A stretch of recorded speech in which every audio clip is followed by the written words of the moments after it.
Live from beautiful downtown Bastrop, it's time for the Stage Select, starring Julian Titus and Justin Ham. What could this possibly be? Seems a lot like a podcast. Wonder what specifically. Talking about video games. With your hosts, you're in good hands. Not more of the same. Now we'll jump right in. So expect the unexpected and more. Now we'll get grooving. Never know who's gonna walk through the door. There just might be some tragedy. It's just having fun with a special guest. Time for Stage Select. And here are your hosts, Julian Titus and Justin Ham. Welcome, one and all, to the Stage Select. I'm Julian Titus. And I'm Justin Ham. Hi. What to talk about? Let's see. I recently decided while playing the WWE video game I discovered that I didn't have Scott Steiner's WWE theme playing on my playlist. And I was like, well, I better change that because it's annoying and that's funny to me. It's just a police siren. That's all that fucking song is. It's terrible. Oh, that one, yeah. Yeah. That was his WWE theme. It was really bad. Yeah. So I played it and Kim was there and she was like, what is this? And I was like, it's Scott Steiner's theme. You don't know this? Of course she did. Where am I going with this? The next thing I did was like, listen, you should really familiarize yourself with Scott Steiner. Oh, please tell me you showed her the math promo. I did. Oh, yes. I did. Yes. I was like, have you ever seen the Scott Steiner the Steiner math promo? And she was like, no. And I was like, okay, you have to watch this, which was greeted with, I really don't want to. Please don't make me do this. And I was like, no, I promise it's great. And as it's going, she's getting more and more confused and laughing. And I'm like, no, that's the right reaction. This is good. And then I said, I always wanted, as one of my life goals, to go to the Shoney's that he owns, because I think that would be hilarious. It's in Georgia. And I learned that because I looked it up. And then I also learned, because I looked up if it's still open, that no, it's not. And just another one of the things that the pandemic has taken from us. Scott Steiner's Shoney's is no longer open. Closed in 2020. Sad. Yeah. It's really sad. That you know what that means is that restaurant was circling the drain long before then, because that means that it was like one of the first casualties. Well, Julian, it's a Shoney's, so yeah. I think it might have been 2022. Hold on, let's look up the date just in case. Because that's that says something, because there were places around here that closed, but it took them like a good year or more before they finally succumbed. Oh no, August 2020. Yeah. Oh yeah, that's like almost as early as you can get. Yeah. The restaurant, which opened in 2016 and was noted for its wrestling themed memorabilia, shut down due to the economic pressures of the COVID-19 pandemic. The location was later demolished and replaced by an IHOP. Excellent. If that's not capitalism, I don't know what is. It's weird to me when they'll like tear down a place and then put a similar type of place in its place instead of just like repurposing the existence. No. You already have a kitchen, there's already like the stuff set up. Tear it all down. No, yeah. IHOP don't play that shit. Yeah. We need. Man, new we've already ones. got 3 really good titles. To be fair, it was a Shoney's. I don't how many Shoney's have you been to? I think I've only been once. Yeah, me too. It was like back when we visited my grandparents in Ohio. It was, there was one where I lived in Ohio, and it was, I I maybe had just reached double digits in age, maybe when I went to that. And then it closed like a year or two after. It was not there long. I don't know. Now I'm trying to think if the building's still there. I don't know if it is or not. I know what road it was on, but I don't know if the building is still there. It's hard to tell, but yeah, sadly none of us will ever be able to visit Scott Steiner's Shoney's, and that's sad to me. But what are you going to do? Yeah. I showed the math promo to my friend Blissy, who has a master's degree in math.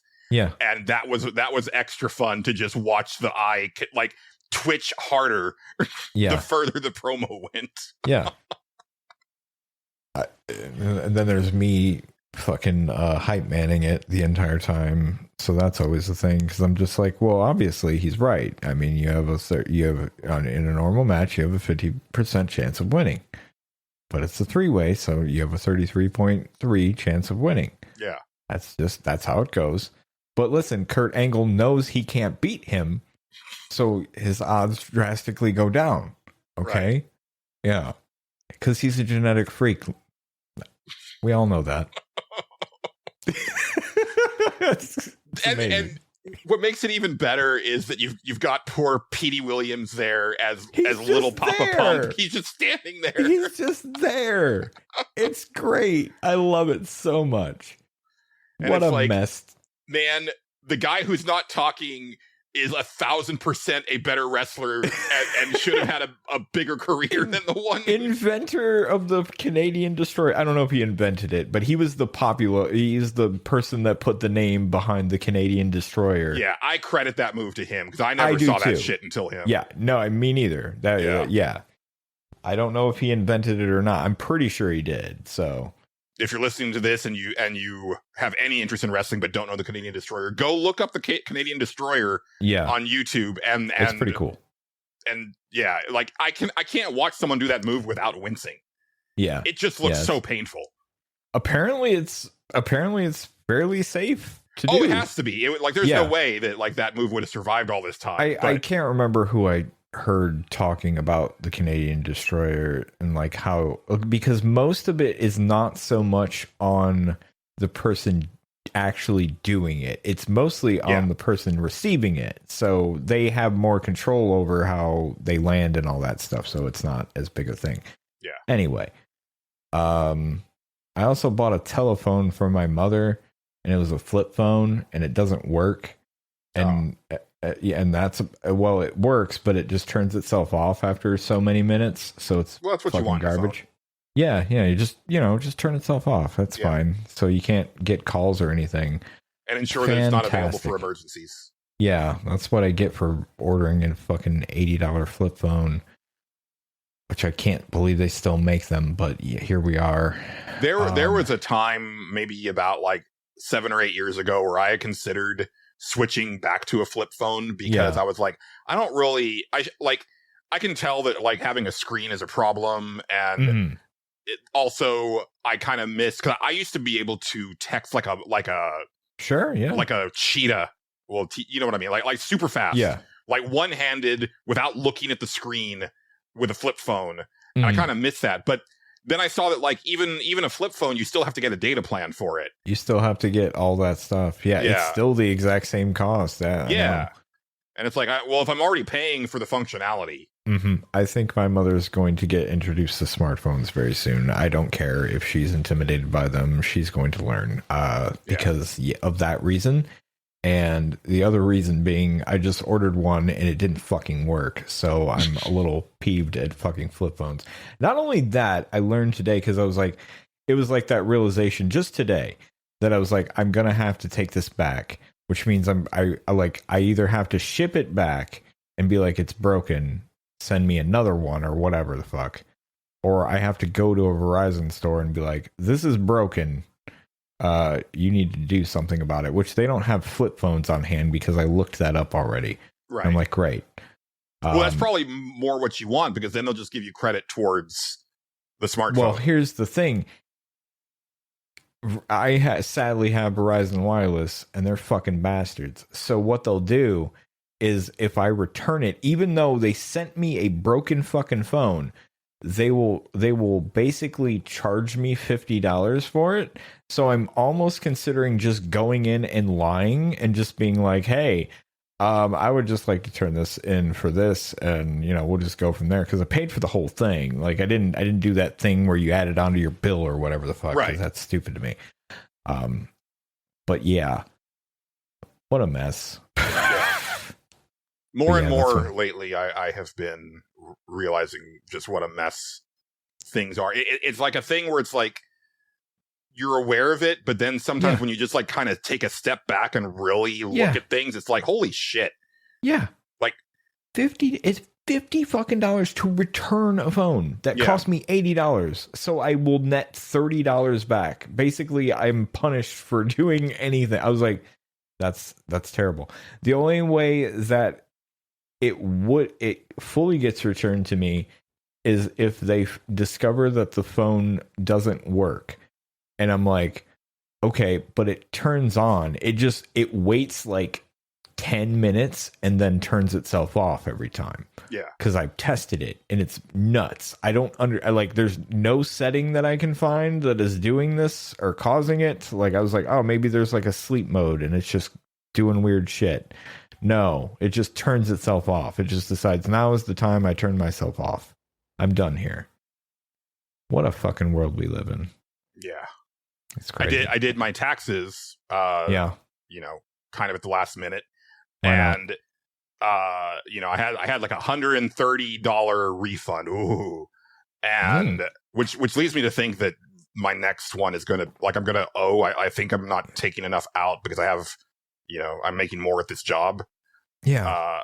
But anyway, I use H&R Block. And so I do it's like the $64 version. Sure. And I always have them take it out of the refund. Yeah. Because that way I don't have to pay for it up front. This year, all of a sudden it's like, okay, you're going to get $25 back. And it's like, what the fuck? Yeah. Because now there's like a $40-something like transfer fee. Yeah. Which wasn't there before. And I'm like, I'll just pay it out of pocket. God damn it, you guys. Yeah. But yeah, they've really what am I trying to say? They have optimized making you pay. Like everybody. It's like, I'm not sure that anybody can come up with any new ways of getting extra money out of people. And you know what's weird is you think that, right? There's always another way. Well, the opposite. Then there are people that I swear to God don't want my money. And that's an insane thing too. Yeah. So we have a trash company, and we have tried for weeks to pay the bill for the trash company. They won't answer their phone. We cannot sign in on their online thing to pay them. Mm-hmm. Our cup should fucking runneth over with ways to give them money. Right. But we can't. And yet they continue to pick up the trash. It's insane. I don't know. That's interesting. Yeah. It's weird, right? It's really weird. It's like we know. You'll get it eventually. I think we did figure out that so what happened is they spelled Kim's last name wrong. Like they just it was like a typo. Sure. And like so now we just learned that you just have to sign in as a guest and pretend you're giving charity for paying this person's trash bill or whatever, and that's how you pay it. Insane. But anyway. Yeah. Well, that's my life. Yeah. Speaking, and I have an announcement about my life. Okay. And I don't intend for things to like for me to be venting about my health every week on this podcast, but I am saying this here now because it does potentially affect the show. I'm in very bad shape. Okay. I had a CT scan this week, and then I had a doctor's appointment, which had been moved up by 2 weeks, I guess, after my tests came in. And the doctor basically said that I'm at critical levels for pretty much every metric that they check for. Oh, boy. and the CT scan showed that I'm like above the 90th percentile on every metric there. So I have referrals for a cardiologist and an endocrinologist and whatever doctor handles like kidneys. Oh, boy. And also and then I'm trying to get the colonoscopy scheduled. But the big deal right now is the heart. Basically, Yeah, you'll have that. she said that if I feel even a twinge in my chest, to immediately call 911. Oh, good. Because that's how close she thinks I am to a heart attack, which is kind of funny because like I didn't even really consider that. Yeah. But and now I'm thinking like, oh shit, You like know, I could. now that you mention that, some of the stuff you're describing does actually make sense for the fatigue and stuff like that, because that's what happened to my dad before he got, like, they basically said you have to have open heart surgery. Now that I think about it. Yeah, because he was doing just normal shit he would always do, and then he would be like, I need to sit down for like 15 minutes. I'm just tired. Yeah. Well, that hasn't been my issue. My issue has been I've just been very sleepy. Right. Yeah. Well, like I haven't. It's not that I've like exerted myself and then had to like sit down or like if I go walking or something like that, it's everything's fine. Everything's normal. Interesting. Yeah. Okay. Like that's the thing is that like right now I couldn't say that like I feel anything like bad or anything other than like, yeah, I've been sleeping more. Like I've been sleepy more often. Like I've been napping more often than I usually do. Right. But other than that, I feel fine. Yeah. But yeah. And I am worried about surgery because it seems like that might be a thing. And it's like, oh, so there's a potential that not only do I need surgery, and then I'm like bankrupt. Because America. I mean, I have good health care through. Sure, yeah. Working through the state, that might be like the saving grace. That might help. Yeah, but I say all this to say that like things are real bad. She did say that like I can bounce back from this. Right, I trying to get onto my fucking medication. That is hilarious. Just the shit that I've tried to go through. Yeah. I've gotten one thing filled out of 5, actually 6, because she put me on Manjaro, which also hasn't shipped yet. But the other 4, at first they were delayed because they were waiting for her approval. And as we were talking, she said, well, I'll just put in a 90-day supply with your online prescribers so that we can get them to you faster. Yeah. Now I wish that she hadn't done that, because I could have just picked them up at Walgreens by now. Right. Because what happened is it's delayed because of they have to ask about a drug interaction with her. And it's like, this is the same medication that I was on before. Like I've taken all of this together before. Mm-hmm. Yeah. So then I try to call the doctor's office today at 2:00 and they were closed. Nice. For the week. Well, hey man, it's Friday. Who wants to be at the office? Come on. I sure. Goddamn. And so and I know.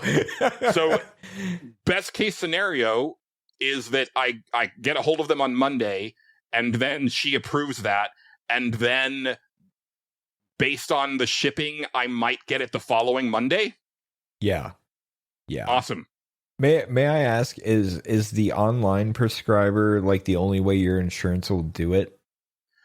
No, and that's so the one that I got filled with through Walgreens, but now we're at an issue where it's gone far enough that if we tried to put it in at Walgreens again, they wouldn't accept it because it's already been filled. Right. You know what I mean? Like, or it's already been far enough along for it would like flag their system or whatever. Right. I was just curious. My mom has that where it's like the only way I'm learning more about my mom's situations now. The only way that she can get her medicine is through like an online thing that sends her stuff or whatever. Like her doctor puts it in and basically they mail her that stuff when she needs refills. The problem is they'll mail her like the wrong shit or the same shit all the time and not the one thing that she needs.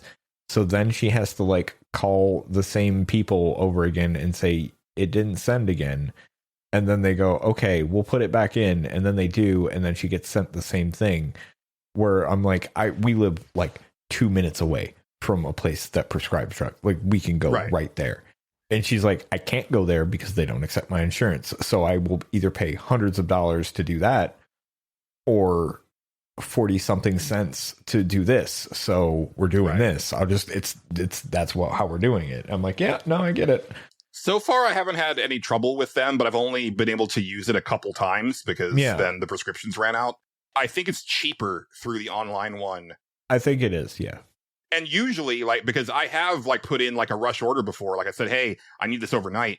But as I said last week, that shit's fucking broken on their website right now. So I can't actually ask for it to be expedited.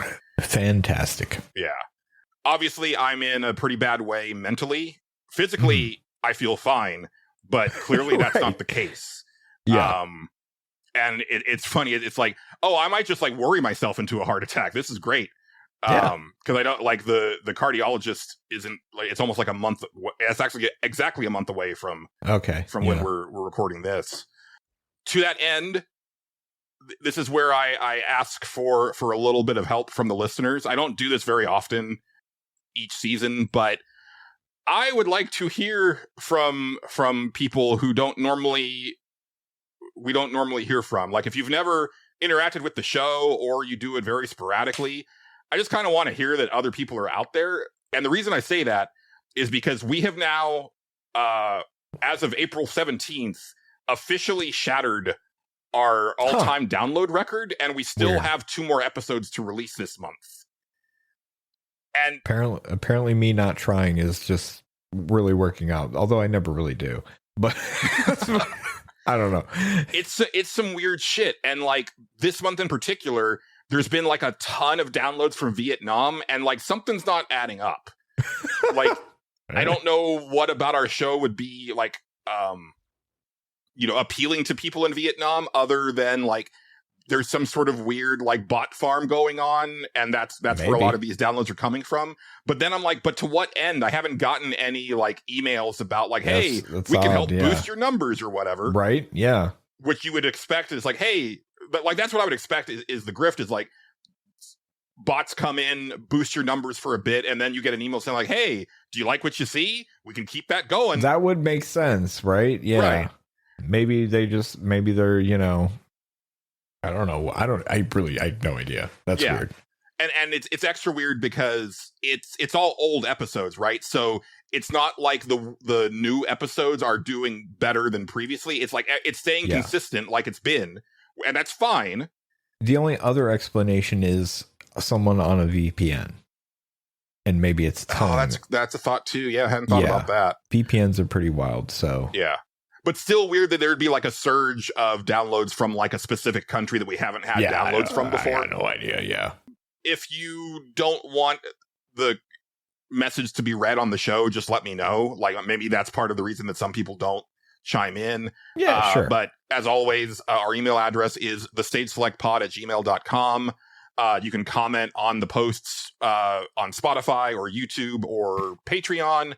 Or you can hop on our Discord and just throw a message there. There was actually like one person that like popped into the Discord just to like give a comment, and they were there for like a couple days and then left the Discord. Like, okay, that's fine. It was nice to hear from someone that hadn't heard from before. It would just be like a nice peace of mind for me, because at this point it's like, oh, can I no longer trust our numbers at all? Because I mean, podcast numbers are already sketchy as hell. They're weird, yeah. But it's weird. Like, I can't celebrate I don't feel comfortable celebrating this. It's like, wow, look at what we did. It's because it feels sus. Yeah. Uh-huh. I know exactly what you mean. Yeah. Yep. Anyway. Yeah.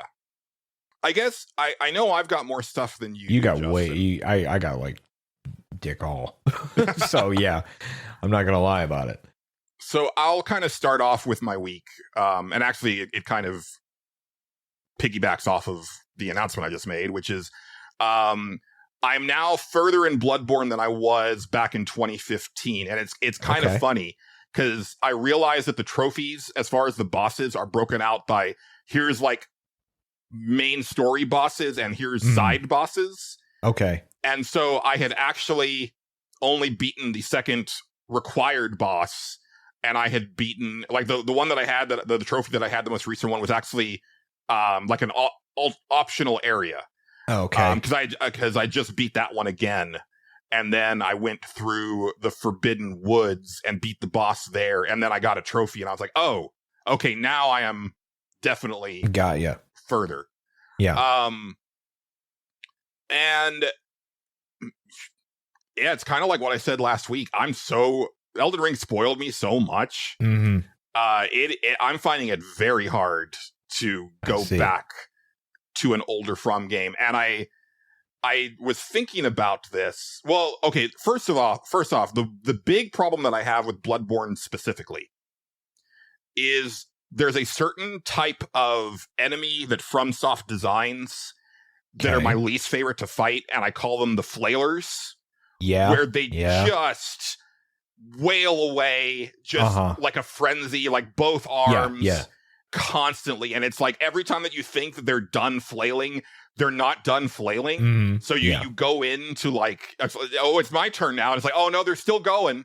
Yeah. And typically those enemies, even regular types of enemies, will just like annihilate your health bar in a flash. Yeah, if you fuck up, yeah.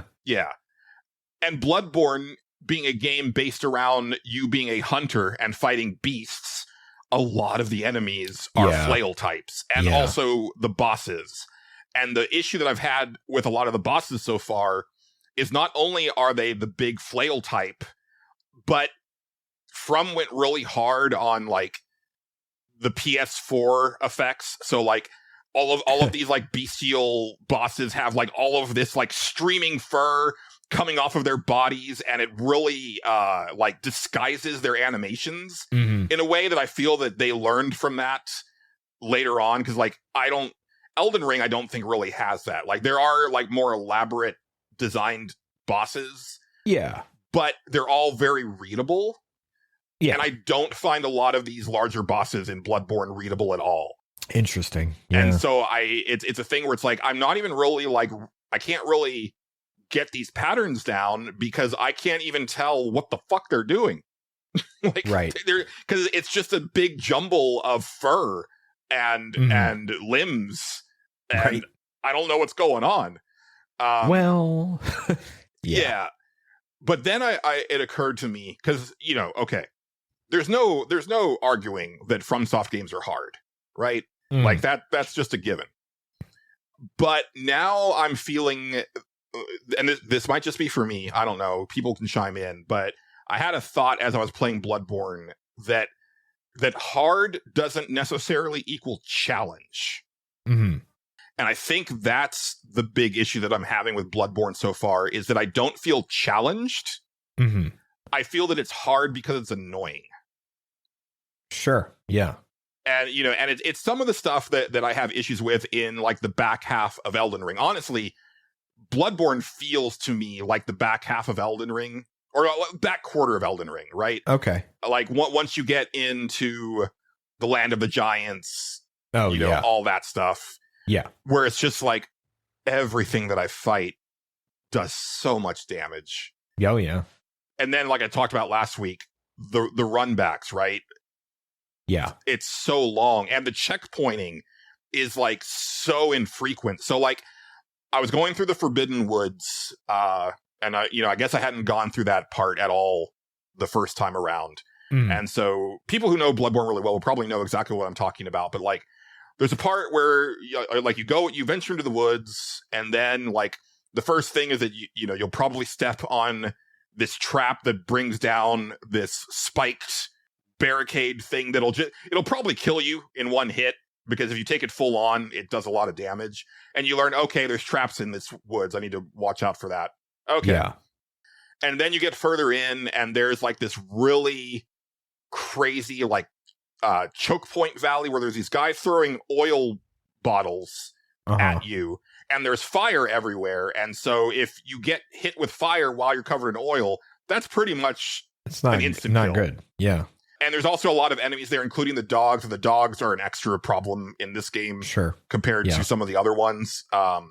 They flail even more than the dogs in Elden Ring. And so you get through there, and then the next part, there's a couple ways that you can go, but the main part is like, okay, now you got to go through this river that's drenched in oil, and there's more guys throwing like Molotov cocktails at you this time. Yeah. So you get nailed with that, that's pretty much either instant kill or you're pretty much dead type of thing. And there's also these really tanky enemies in the water that they're slow, but like they take a lot of hits to go down. Yeah.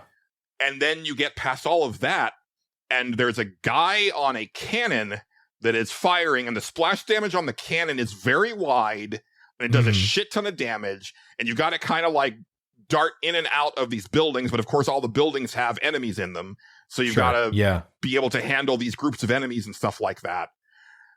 And in Elden Ring, after you got past the dude with the cannon, it would be one of two things. Either the guy on the cannon stays dead, so that you don't have to deal with that shit anymore. Yeah, so you don't have to do that, yeah. Or there's a point of grace after the dude with the cannon. Right. So you just bypass that whole thing. Right, yeah. It's not the case here. Right.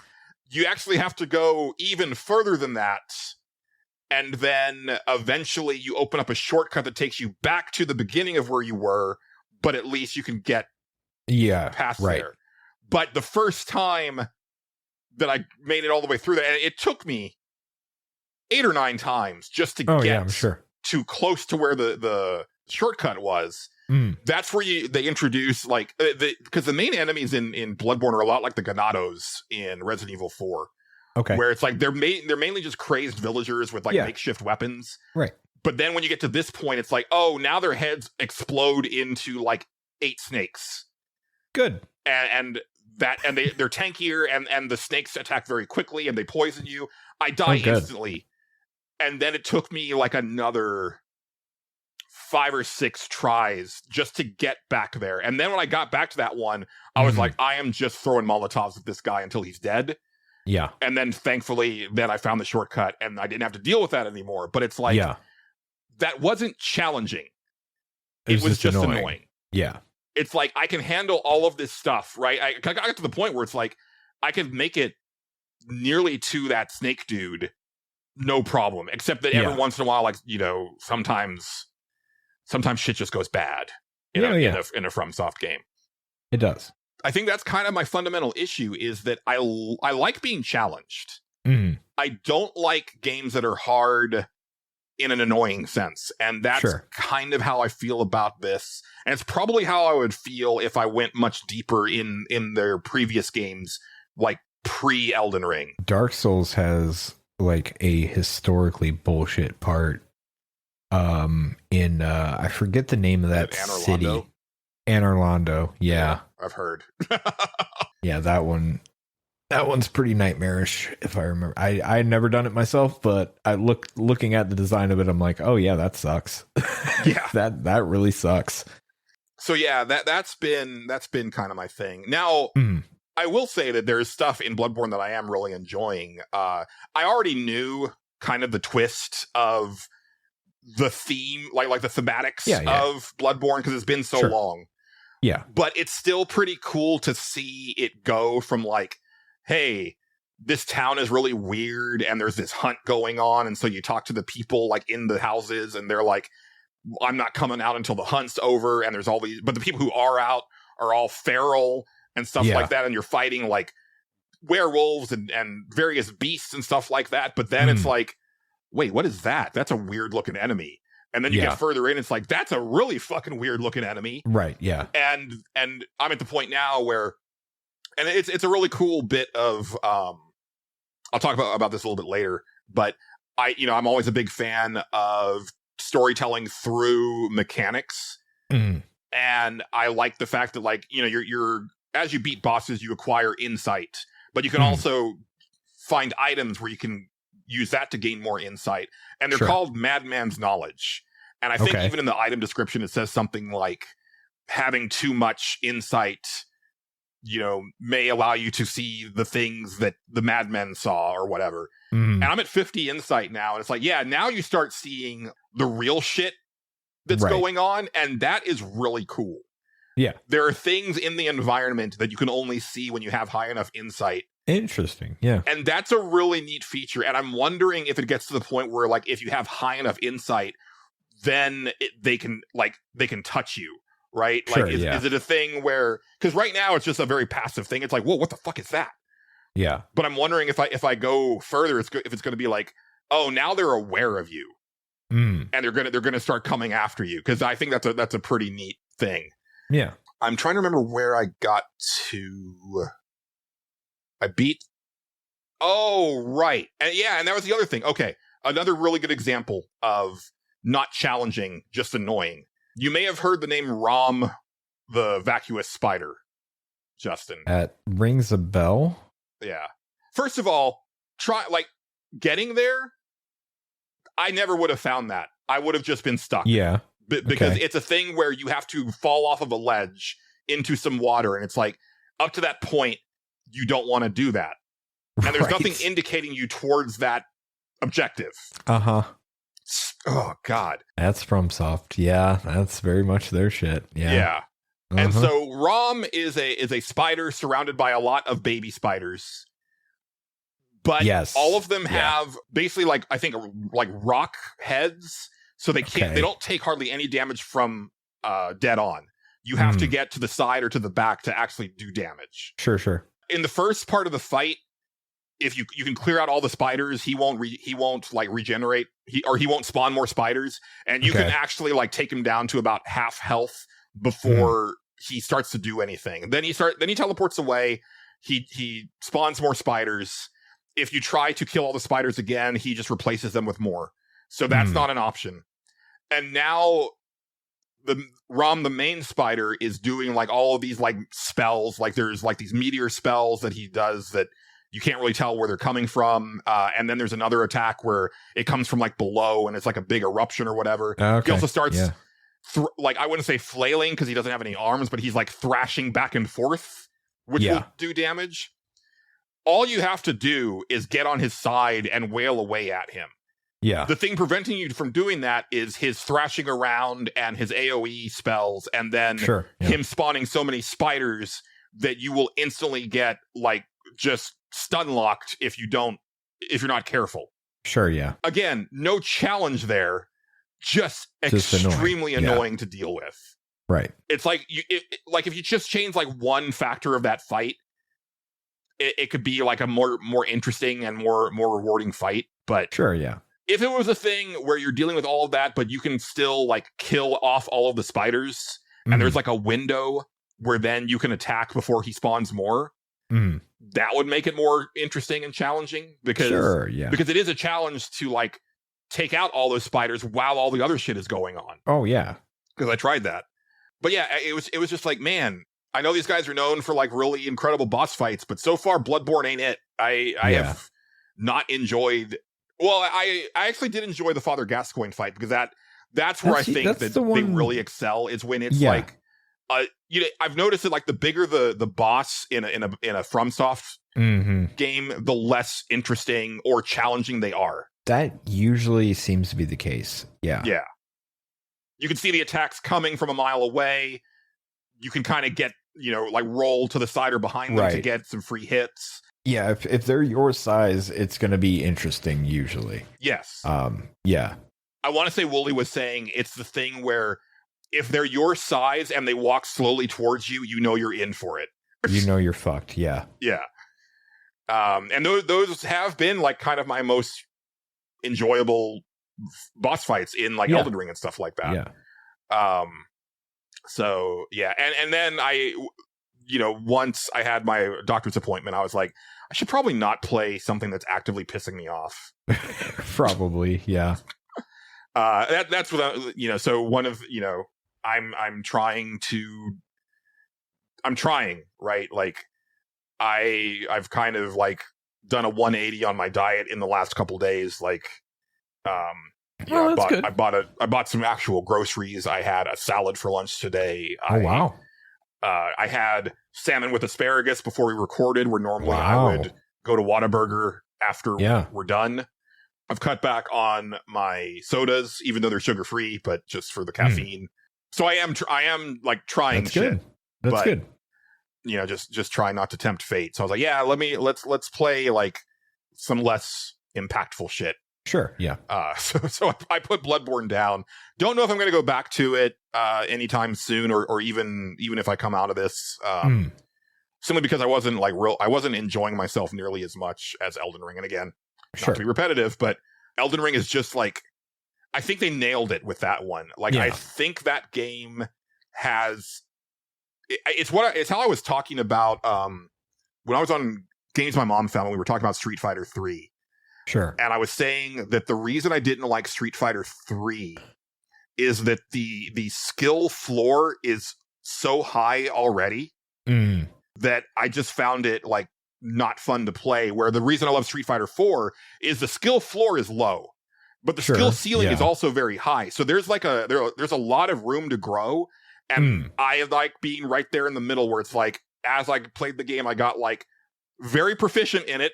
Not enough to like, win tournaments or anything, but like I could hold my own online most of the time. Like, it was rare that I would get like completely shut out if I was fighting people in my bracket or whatever. Yeah. And that's kind of how I feel about Elden Ring, is that like the skill floor is lower than their other games. With that. Yeah. But it's still got a really high skill ceiling that clearly people enjoyed, right? Like, I haven't really seen any takes from like hardcore FromSoft people that were like, oh man, Elden Ring was way too easy, I hated it. Like, I haven't really seen that in the years since it came out. It seems that like, if anything, people really enjoy like the build variety, and like you can challenge yourself with like doing level 1 runs or doing this or that and whatnot. But it's more accessible, and not in a way that I think dumbs the game down. It's accessible in a way that like makes sense. Like just the sheer fact of like, there's more places to rest.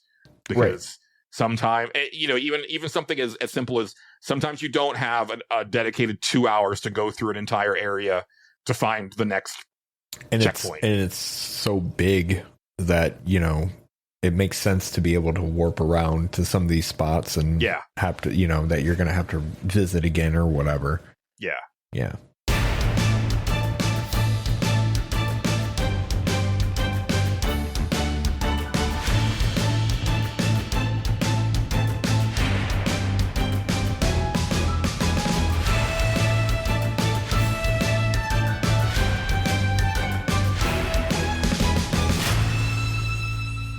Then this is not a game that I played, but it's something that I've been doing lately.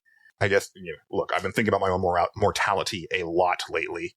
Sure, yeah. And one of the things was like, man, I'd kind of like to know how many games I've played in my lifetime. Not necessarily because I'm not. Don't get it twisted. I'm not like, oh man, I wasted so much of my life like playing video games. Like, no, I just want to kind of know, like, because I find it fascinating. And I know whatever I do, it's not going to be perfect, because one, my memory is not perfect. Oh yeah. And two, it's hard to be able to like really track all this stuff, which I'll get into.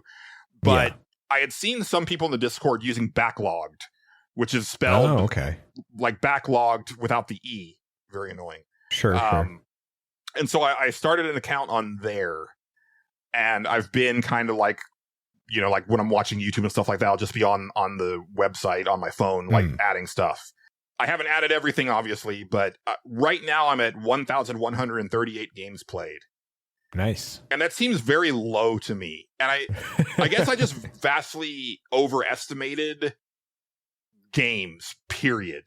Because even just like looking at like the individual categories is like, oh, that's all? That I thought there were way more than that. And, because like if you asked me before I started doing this, I would have been like, oh, yeah, I've played like 4,000 games. And it's like, oh, no, I'm not going to be anywhere near that. Like, no. Because right now I think the last stuff that I have to add is Xbox One, PS4, PS5, and Switch 1 and 2, which obviously, I mean, Switch 2 is not going to hardly have anything. Right. And I haven't done DS or 3DS yet. Okay. But DS and 3DS isn't going to have all that much. Neither will the Switch. Sure. Yeah. Neither will Xbox One. It's really like most of those numbers are going to be PS4 and PS5 that add anything to it. So I'm figuring it's like, oh, I'm probably going to get to right under 1,500 games when all's said and done, which is like, I don't know. I feel like those are rookie numbers, but maybe not. I have no idea. I mean, when you stop and think about, the time commitment to some of them, like, it's probably not as rookie as you think, really. Yeah. And it's funny. Well, I think the big thing was like, as I was going through like systems that were out during my Game Fellas years, I was like, man, I thought I played way more than this. And I'm sure I missed plenty, because when you go to look them up, like you click on games and they mainly sort it by, the default is by popularity on the website. Okay. And then you can go filter, and the filter is like, you can filter by console. I wish that there was more granularity than that, though, because you run into issues right away. First off, because I started with NES, and it's like, oh, they've got all these like homebrew and ROM hacks. Oh boy, in the mix here. So it's like at a certain point, because it's still by popularity when you're in the different consoles. Yeah, which is fine, but it's like, I'm sure there's like some really obscure games that I missed because I got to the point where it's like, oh, I haven't added anything in like 4 or 5 pages because it's just like a bunch of homebrew and ROM hacks. So I think I'm done. But there's probably some really weird stuff that I've played that I haven't accounted for, that I've just forgotten about. And then it gets even trickier when you get into the age of systems that have digital storefronts. Oh, yeah. So you go on the PSP, and it's got all of the PlayStation 1 games that are available on the PSN network. Oh, okay, yeah. And that really muddies the waters, because it's like... Yeah. Wait. There was I think I forgot to put Final Fantasy Tactics War of the Lions, because the one that was on there was actually just PlayStation 1 Final Fantasy Tactics. Right. Stuff like that, right? Yeah. 60 was trying it, and they said like, oh yeah, when I got to the Switch, it lists like 20,000 games. Right. Because it's got all of the Nintendo Switch Online stuff. Oh yeah. And then I think all of the stuff that's on the eShop, so there's all that. The eShop is fucking madness. Yeah. Yeah. So that I wish that you could kind of filter where it's like, I only want physical releases, or I only want, or I want to exclude ROM hacks, or I want to exclude homebrew, right? Right. But it doesn't have that, and that's a little bit of an issue. But it's still been pretty fun. I'm not really using it to track like my backlog, which is kind of what it's intended for. I just kind of want to like see like, okay, we talked on a in a CQC segment a couple weeks ago about like our stats if we're at the end of our life, right? It's like, gaming is like, I want to know. Yeah, sure. And you can also like rate them, and you can select like if you completed the game, or if you shelved it and plan to go back to it, or if you abandon it and are like plan to never play it again. Or you can select like that you retired because it's like a game, like a puzzle game or something like that, or a sports game where it's like you had your fill and you're done. Right. So it's a lot of fun. Again, called Backloggd. Just take out the E, and that'll get you where you're going. I've been talking for a while, Justin. Oh, it's fine. I mean, I don't have much to say when it comes to video games. I mean, the new pass for the WWE came out, and I played that, and it was, I don't know, I didn't really notice anything new because I was just making stuff. So that's about it. I did you know? I don't know, this is kind of a long ago callback, but I remember a long time ago you got those little Final Fantasy VII polygon figurine things. Yeah. They made more of those. Oh shit! Really? Yeah, they did. There's a part 2 of them, and it has like the rest of the main guys. Like it has Sid, Yuffie, and Kate Sith, and then it has like Rufus and Rude and Sang and like a Shinra soldier. Nice. And then there's the super secret one if you get that one.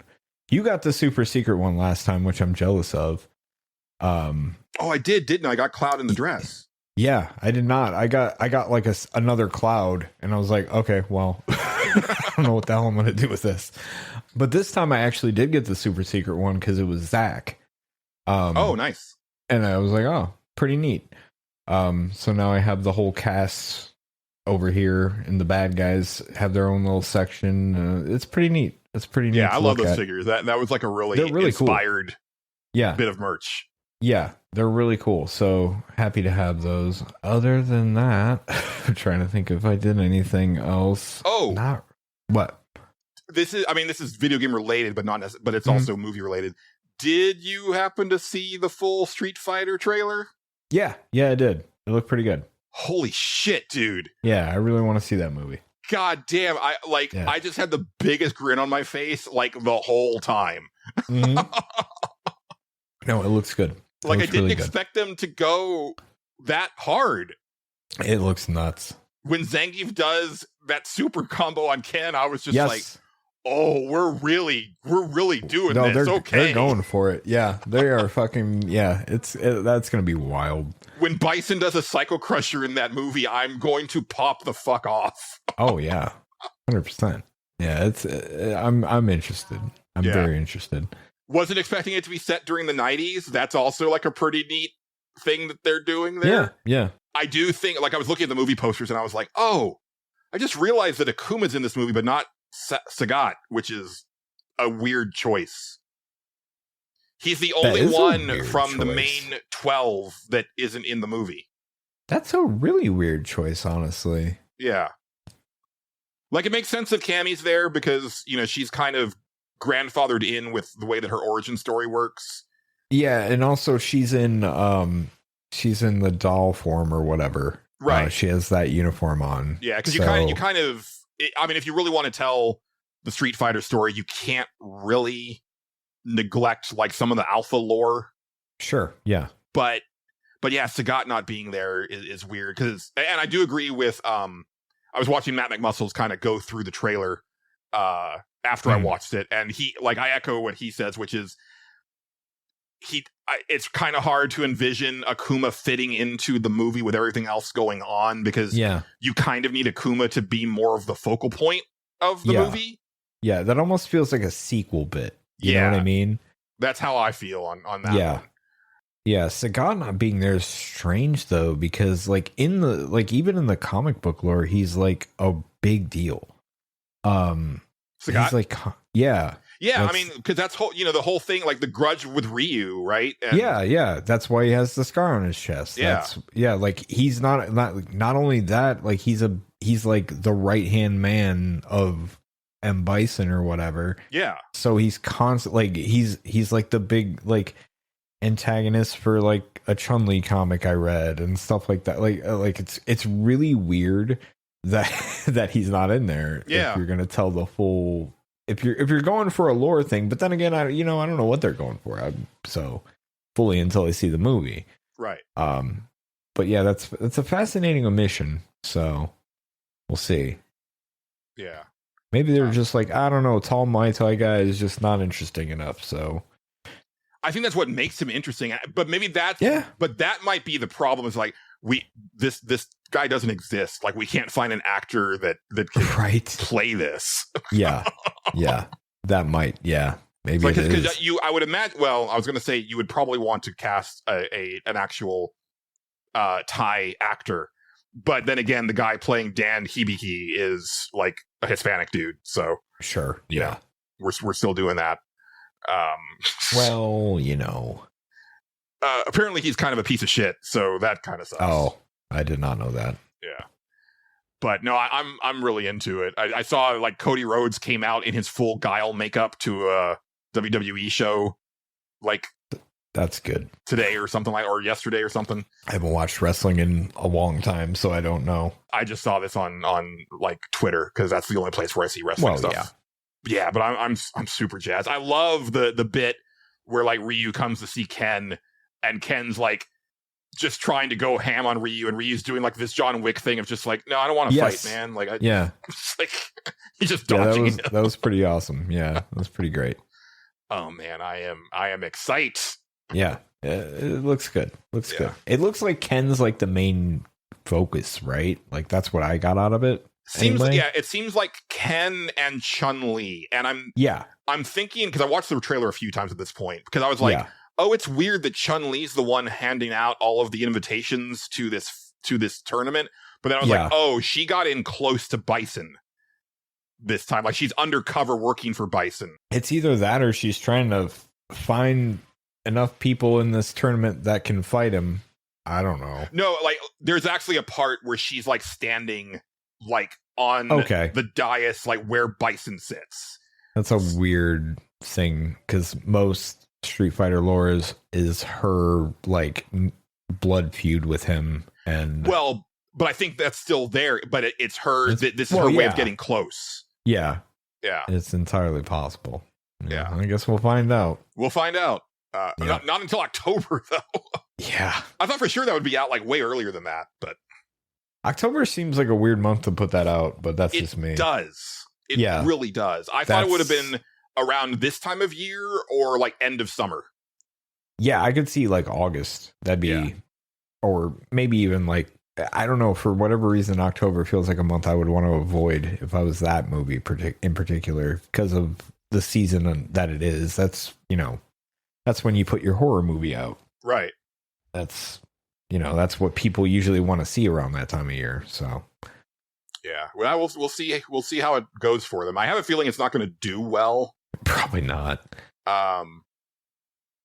Because I've seen people say like, "Oh, that looks like trash," and it's like, "What are you looking at?" Yeah. Like again, what are you expecting from a movie based on Street Fighter? It's the thing with like the Mario Galaxy movie. It's like, what were you expecting? What deep lore from like Super Mario were you expecting to see? Like what type of grand storytelling that you've come to expect from the Mario franchise? Yeah. Even in the RPGs, like he doesn't even talk; he just pantomimes. No, that's what he does. It's weird. I don't know, but I want to see it. It looks good. Yeah, I'm looking forward to that. Yeah.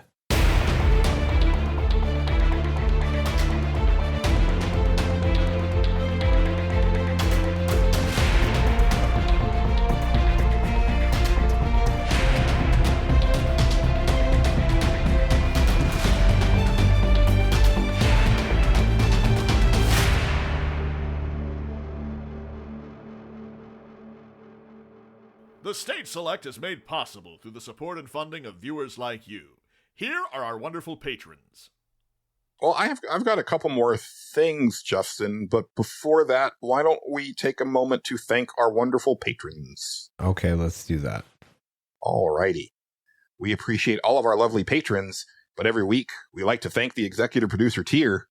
And this week we have the Let's Play Princess of Nerds Abroadcast. We have Blaine Thea. We have Bill Tucker of A Gamer Looks at 40. We have Dr. Delicious. We have Addy XD. We have our new patron, Thank Patrons. In parentheses, not new, it's 60. We have Game Johnson of Retrofits. Do you even remember that from last week? Yes, I do. Oh, yes, okay, all right. I actually do remember that bit. It's the one time where I actually do remember the bit, yes. Because Julian forgot to put like a return, like a space between Thank Patrons and the rest of it, so it just looked like a new person. Anyway, that was where it came from. We have where you said Game Johnson, didn't you? Yes. We have Big Baker. We have Eric Peacock of the Soundtracker podcast. We have Raymond Crumb. We have Dennis Robertson. We have Matt Jorgensen. We have Andrew Wilson. We have Bookie. We have friend of the show, John Gholson. We have David Portnov. We have Stephen Lobo. We have Xavier Kreger.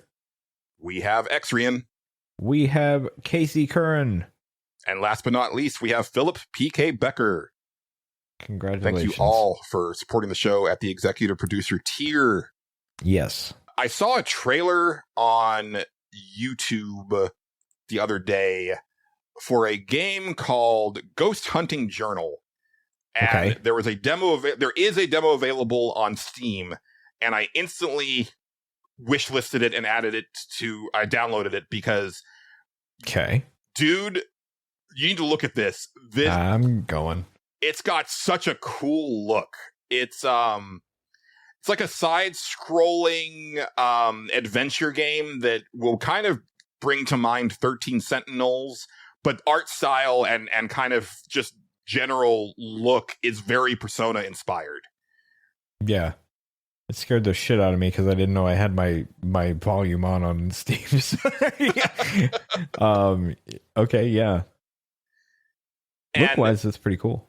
Yeah, it's a Chinese developer, and the story is set in China, so that's kind of an interesting thing, right? Because like I don't know much about like Chinese like horror mythology type stuff. Sure. And I don't know how much it varies from Japanese like superstition and stuff like that. But you play this brother and sister duo, Jolene and Joe. I will say, just right off the bat, the translation so far leaves a lot to be desired, and I'm hoping that they can like kind of fix that up before the game comes out. There's no release date yet. There's a lot of like just your standard like, oh, that's a weird misspelling, or that's a weird like mispunctuation. But then also there's some parts where it's like that phrase doesn't really mean anything to me. You will have a lot of that. Yeah. Like someone who says like, oh, you were the destined one. And it's like, I think they're trying to say that like you're lucky, but because like that in the context, I think that's what they were trying to say. We played Rich Man 10. We did play Rich Man 10. Yeah. Yeah, it's like that. It is like that, actually, now that I think about it. Yeah. I love the animation for the characters. Jolene has cool. like very strong gremlin energy, like just like she's got this very purposeful walk animation that's great, but then when you run, she does the Naruto run. Meanwhile, her brother, who's like 30, and she calls him old man, he's just done with everything, and he just walks with his hands in his pockets, slumped over, and when you run with him, it's just the same animation sped up, because like he's not going to put in the effort to really run. He just walks fast. Fun stuff like that. And basically, they are ghost hunters, and the demo was that they get a contract to go investigate a ghost that's haunting this like office where she died of like a heart attack due to like overwork, and basically her spirit hasn't left. And it's kind of it's almost point and click adventure-y in the way that it works. It kind of looks that way, yeah. Yeah. And so far I've run into a couple issues besides the translation that are cause for concern, but it's still something that I'm very much interested in, and I want to see like if it comes together like at the end. Tutorialization is not great. Yeah. When you're going into this office building, the guard stops you, because even though the boss of the office gave you her key card to get in, he takes it from you, and you have to get it back from him. And the only clue you're given is, Joe should do something about this. You switch to him, and then you're looking around, you're examining things, and he's like, okay, like maybe I can use this to distract him, and it was the phone. And I'm like, okay, so I use this item that only he can use. It's like a electric paper doll. You activate it, and it becomes like this little paper doll that you can control. And you walk and you can zap the phone, and it makes the phone ring. But I didn't realize, thankfully, like there was just enough people talking about it in like the discussions page on Steam, where I realized, you have to do that on the front door. But why would I go to examine the place that I just came through? Because I think most players would assume if I click that, I'm going to try to leave, and I don't want to try to leave, right? So there's kind of weird stuff like that. When you get into the actual like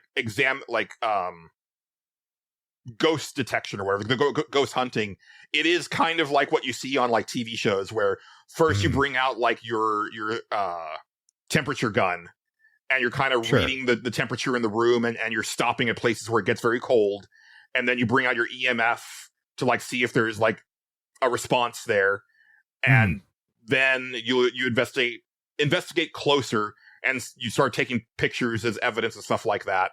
Right. And once Jolene has kind of done her cursory investigation, you switch over to Joe, because I guess he is in tune with the spirit world.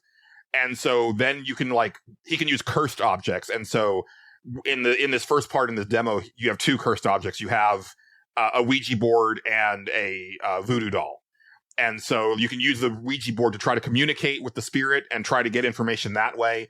If that doesn't work, you can try to use the voodoo doll to basically anger the spirit enough to bring her out. And then I didn't get that far. But it's an interesting concept. I don't know. It might be a little too puzzly for your taste. Yeah. But the vibe of it is very cool. It looks neat. Has a neat look to it. And the music is fantastic. Oh, nice. Yeah, That's I was just like kind of jamming as I was playing it. That's good.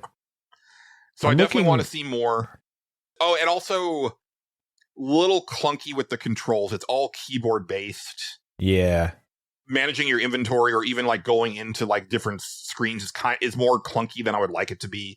Yeah. So hoping that they get controller support in there. They have another game I'm looking at now, which is not translated at all, it seems. Oh yeah, by default, the demo on this one, by the way, if anybody checks this out, it starts in Chinese by default, and so you have to go to the options, and it's if you go to the second option and hit enter, it'll switch it to English. Yeah. Yeah, this one does have a warning on it. English language not supported, but you can still buy it and play it if you want. Yeah.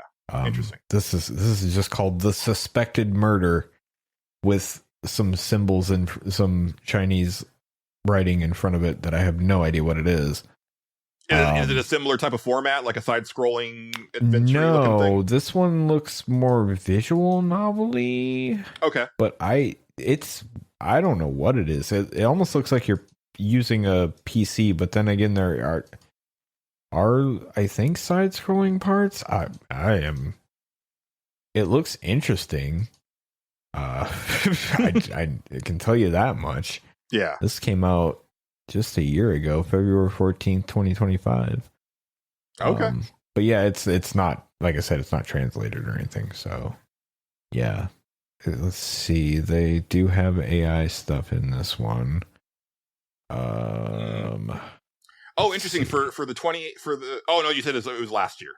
Yeah, 2025. The developers describe how their game uses AI generated content like this. Parts of the scenes are rendered by AI. Okay. Right. Which parts? I don't know. Don't worry about it. Now I'm curious. Yeah. It doesn't say it on the other one. Look, but I don't think they had anything. Hold on. It doesn't say it on the other one, but then again, because the game's not out, they might not have to disclose any of that. Right. And then there's also like, I think some places are just they'll just straight up just not disclose, even though they're supposed to. They're supposed to, but yeah, who knows? I hope that goes further in the direction of everybody disclosing instead of it like being pulled back, because I truly believe that the big 3 should be doing that in their storefronts, like that there should be like just like big disclosure notices on any of their games. Yeah. Especially like I don't look on the Xbox store that much, but especially the PlayStation and Switch stores are just lousy with AI slop. Oh yeah. They are. Yeah. Oh, it's bad. It really is. It really is. Yeah. No, it is. It's something. But yeah, no, it doesn't look bad, that game. Yeah. Might be good. Who knows? And on the subject of AI, mm-hmm. I did get my copy of Pragmata this afternoon and was able to play it for like a good solid hour and a half before we had to record. And man, it's just like I said when I played the demo. Instant love.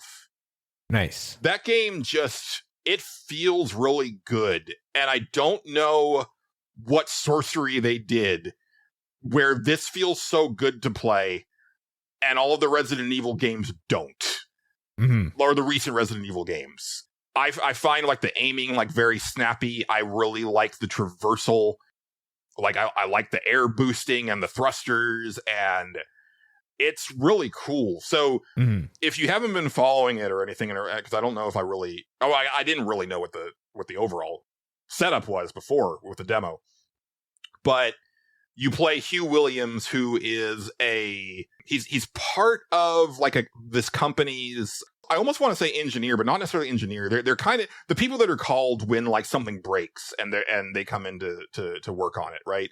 Not maintenance? Yeah, more maintenance. It seems less specialized than what like Isaac Clarke does in Dead Space, but there are similarities to be made between this and Dead Space for sure. They really could have tweaked a couple things and turned this into a horror game. Okay. But I find it fascinating that this is a T-rated game because Capcom doesn't make a lot of those these days. And I think it's a really good idea for them to have like some franchises that younger people can theoretically play easily. Like I know at this point it's pretty much like open season as far as that. I don't think most parents are really all that stringent on the rating system for video games, but even so, it's nice to see like a game that's decidedly T-rated and aimed at like that, not aimed at that audience, but like something that audience can enjoy freely without having to like try to sneak it past their parents or something like that. But yeah, he's part of this small crew that's been called to the moon. There's this space station on, or not space station. There is this moon base that has been developed by this corporation. Their name escapes me at the moment. I'm really early, but it's an experimental base because when there was like some expedition to the moon that found a substance on the moon that allows them to basically 3D print damn near anything. Okay. And so this corporation is kind of experimenting with, okay, what are the upper limits of what we can do with this stuff, right? What can we practically apply to Earth? And you get a real fun part really early on where you learn that because it's so easy for them to 3D print stuff, they don't worry about making stuff that'll last, because if it breaks, they just reprint it. So it's like super wasteful on top of, experimental, right? Because I'm sure it's still a finite resource. It's using particles from the moon. Moon's quite a bit smaller than Earth, so you do the math, you start to extrapolate, looking at it like into the future, and it's like, oh yeah, this is gonna get them like maybe 50 years before they're out of the shit. You guys have been called to like handle some sort of issue. They're not really sure what the problem is. And actually, I'm not even sure they were called. I think what it was is that they lost contact with the crew on this base. And so the corporation sent these guys up to go see what's what. Almost instantly, you're the last man standing. That's not a spoiler. It's literally like the very beginning of the game. And you end up getting rescued by this little girl who you immediately find out is an android. And the base is totally out of control, a la like System Shock, where the AI that controls this base is just, it doesn't acknowledge you as that you're supposed to be there, and therefore you're hostile. So it's deploying defenses against you. The first ones are humanoid bots and stuff like that. And the big mechanic of the game is that Diana, who Hugh names her, is able to hack the machines. So when you aim down sights at a robot, there's a grid that shows up next to them. And you use the face buttons on the pad to go up, down, left, and right. So your triangle is up, X is down, square is right, circle is left. And so you maneuver through like the boxes to the goal. And when you hit the goal, she hacks the enemy, and then they're open up for like big damage. Like, you cannot, like, you pretty much can't kill an enemy by yourself. You could, but it's going to take you for fucking ever. Because you're doing like 8 points of damage, 20 points of damage, whatnot. When they're hacked, you're doing like 180 points of damage, 250 points of damage, right? So it's a massive difference. Right. And dude, that works so well. Nice. It truly is the Henry Hatsworth of shooters. Someone at Capcom had to have like been playing that game and been like, what if we turned this puzzle element, but into a shooter. I mean, it's a different type of puzzle, obviously, but right. Because when I very first saw the footage of how the hacking worked, I was like, oh, that's going to be weird, because I just assumed that you were going to have to do it with the D-pad. Mm. And it never occurred to me that like you could do it with the face buttons, and it all works really well. The shooting is very chunky and there's like weight to it. The movement is really good. It's paced really well so far from like the first hour and a half or so, where it's like you get your cutscenes, but they're not like super in your face. The battles are at like a pretty decent clip where there's a nice split between exploration and combat.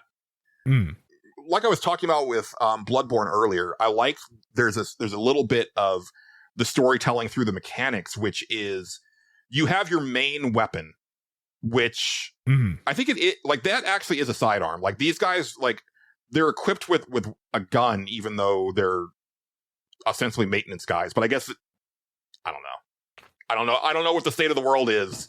You never know. You in just this never scenario. know. Yep. That's the only weapon that you keep. Every other weapon that you pick up, you drop as soon as you run out of ammo. Okay. And I was like, man, that kind of sucks. And then I was like, oh, but that makes sense in this scenario where it's like you just print another one, right? Yeah. So you just toss the gun away and then you'll find another one like down the line when you need it. And I was like, no, that actually makes a bit of sense. Right. And then there's the story where somehow they have a kid that's a robot also that I fucking love, even though I hate kids and robot characters in most media. Yeah, that's interesting. Yeah, she's really well written. She's really fun. I think the best part is that she's very clearly a robot, but she's not written in that stereotypical like, oh, I don't understand what it's like to be this or blah, blah, blah. Right. It's more that she just wasn't programmed with a lot of like fundamental knowledge. Sure. So she has the curiosity of a child, but then she has the vocabulary of a machine where it's like Hugh doesn't have to talk down to her or dumb things down and like sometimes she'll just like speak in binary code. Or, she's talking about like high level subroutines or stuff like that because she's a machine at the end of the day. But then she's like, what's this? And it's a mannequin, right? And so you have to explain like what a mannequin is to her. Fun stuff like that. And like already, even just like this very early on, like I'm just so enamored with the both of them. It's something, man. I hope that this hits because I feel that Capcom's got like a slam dunk on their hands. I found it very interesting that almost every review that I've seen, and even just like people talking about online, there's always been this like a line or some sort of sentiment of like, wow, surprisingly Capcom pulled this off. And it's like, have you been paying attention to the last 10 years? Yeah. They've had way more hits than misses, y'all. The only way that I can like understand where they're coming from with a statement like that is like, okay, I can see that like this game was revealed back in 2020 and it's only coming out now. So maybe there was like people were worried that like, what it would be, but it's like, but we also had the demo to play. So we already had a pretty good idea that this was actually going to land. And I don't know, man, it's just like a weird, like give the developers credit where credit's due, man. Like they've been firing on all cylinders for a really long time. Right. Even the stuff that's like not out of the park, like Kunutsigami. I can't remember the name of it. Oh, I remember that one. Yeah.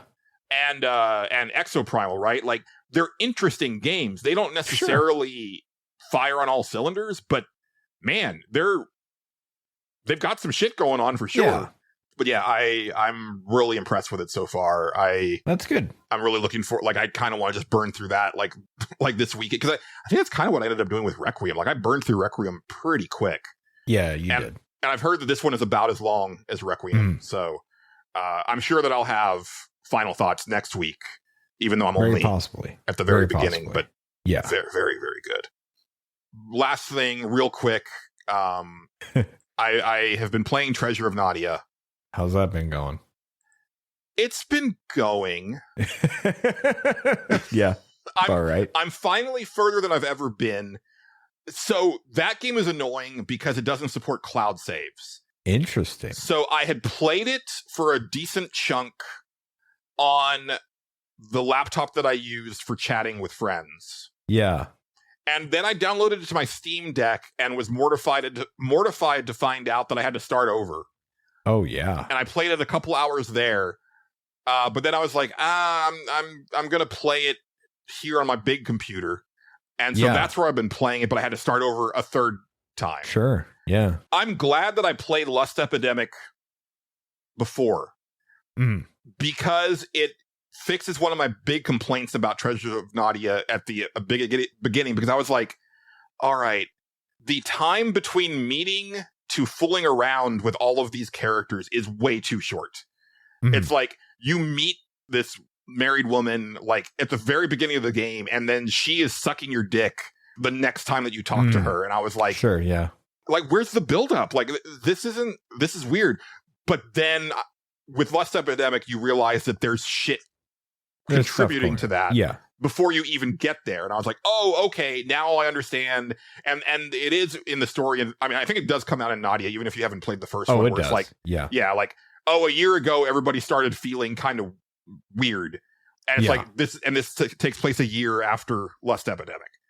But I also had forgotten that there was like kind of this like supernatural bad guy in Lust Epidemic and that's part of this game as well. So I'm glad that I replayed it because it had been so long I'd completely forgotten the story of that first game. I do have to say, I don't know if this continues in the next two games, but NLT Media can write some of the dumbest motherfuckers. Oh yeah. Holy shit. That really never stops. Yeah. There's a dude in the first game that is one of the dumbest characters I've ever seen. There's a girl that you romance in this game that's one of the dumbest characters I've ever seen. Oh yeah. There's also a photographer that's pretty dumb. Yeah. It's kind of amazing. And like I say, it does feel more refined than Lust Epidemic. Like it's better about leading, like kind of giving you a hint of where you're supposed to go in the dialogue instead of having to constantly refer to the cheater system. System, but you still have to use it more often than you'd not. like to. Yeah, you do. The graphics are really nice. I think the animations are really nice. It has. I don't know how far you are along in it. Go ahead. I was gonna say there's 3 Lara Croft coded characters in this game. Oh yeah. And there's a cutscene where 2 of them just try to start like kung fu fighting each other. Yep. And it's fucking great. It's great. It's so great. bad. Yeah, it's so bad it's great. I know. There's one everybody's trying to do martial arts, including your lame ass main character.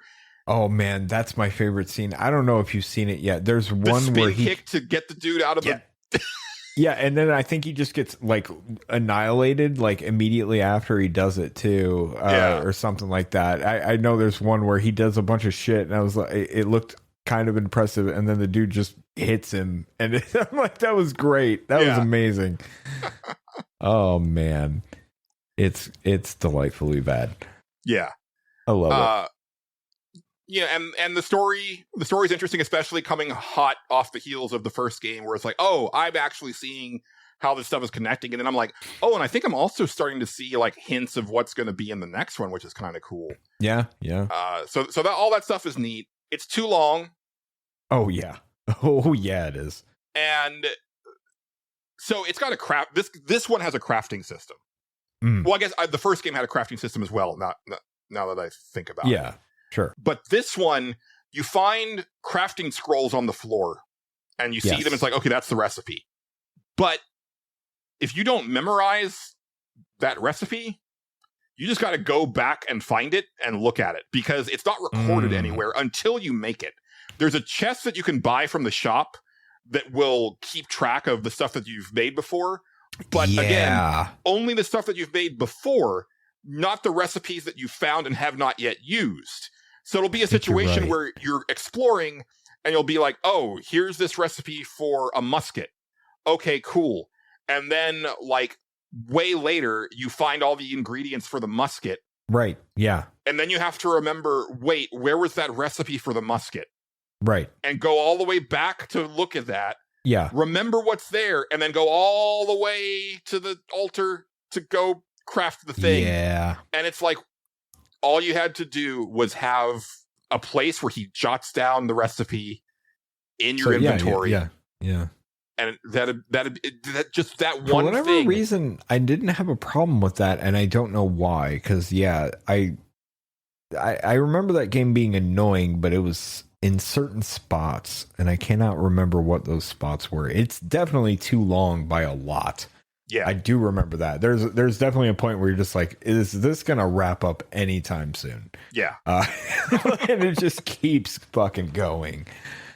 Yeah. So I think what it is that once you start to understand kind of the logic of the recipes, if you have all the ingredients and you get up to the altar, but you don't quite remember the recipe, you can kind of puzzle it out most of the time. Cause it's like, okay, this thing is a rat trap. So I need a container and like the saran wrap and the gaffer tape.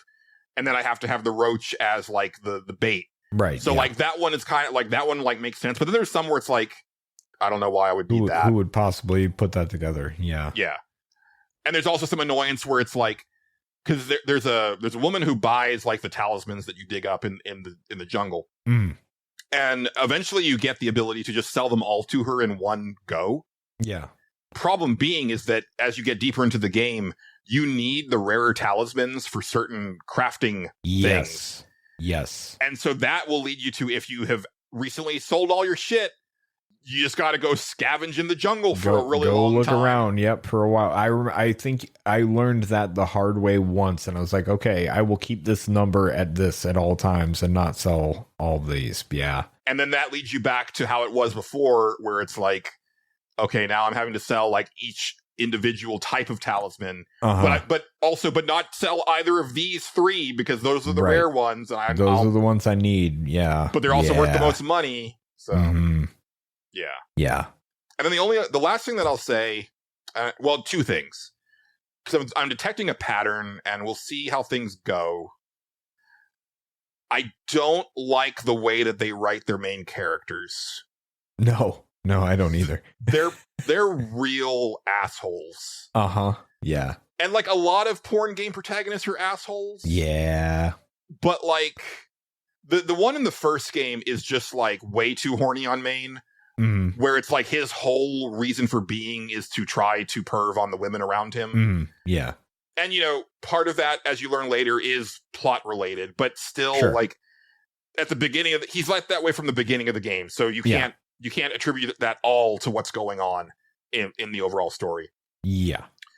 The character in Nadia is similar to that, but the main issue I have with him is that he's just the most like double talk motherfucker I've ever seen, where he's constantly making deals with people and then immediately turning around and stabbing that person in the back. Like he will just spill the tea with whoever, like if it's in his own self-interest. And so it's the situation where it's like, why did you tell them that? Like that wasn't even a thing that they needed necessarily. Like you just like said that, like that was a secret that someone asked you to keep. And you just like spilled the beans. And it's like super annoying. So that's really weird. I can't remember if the guy in the third game's any better. My immediate response is I don't think he is. That's kind of what I'm figuring. But yeah, he might be slightly better. I don't remember. Yeah.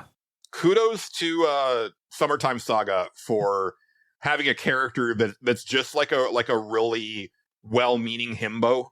Yeah. He's really dumb, but in the most good-natured way, and he's never like expecting anything. Like every time that someone like says like, "Hey," or because like it has to be like kind of spelled out for him, right? Like a woman will be coming on to him, and he won't get it, and then like she pulls her tits out, and he's like, "Oh wow," or like she'll pull his pants down, and he's like, "Oh seriously?" Like he's always surprised, and he's always happy, to have it, but it's not a thing that he's actively trying to get.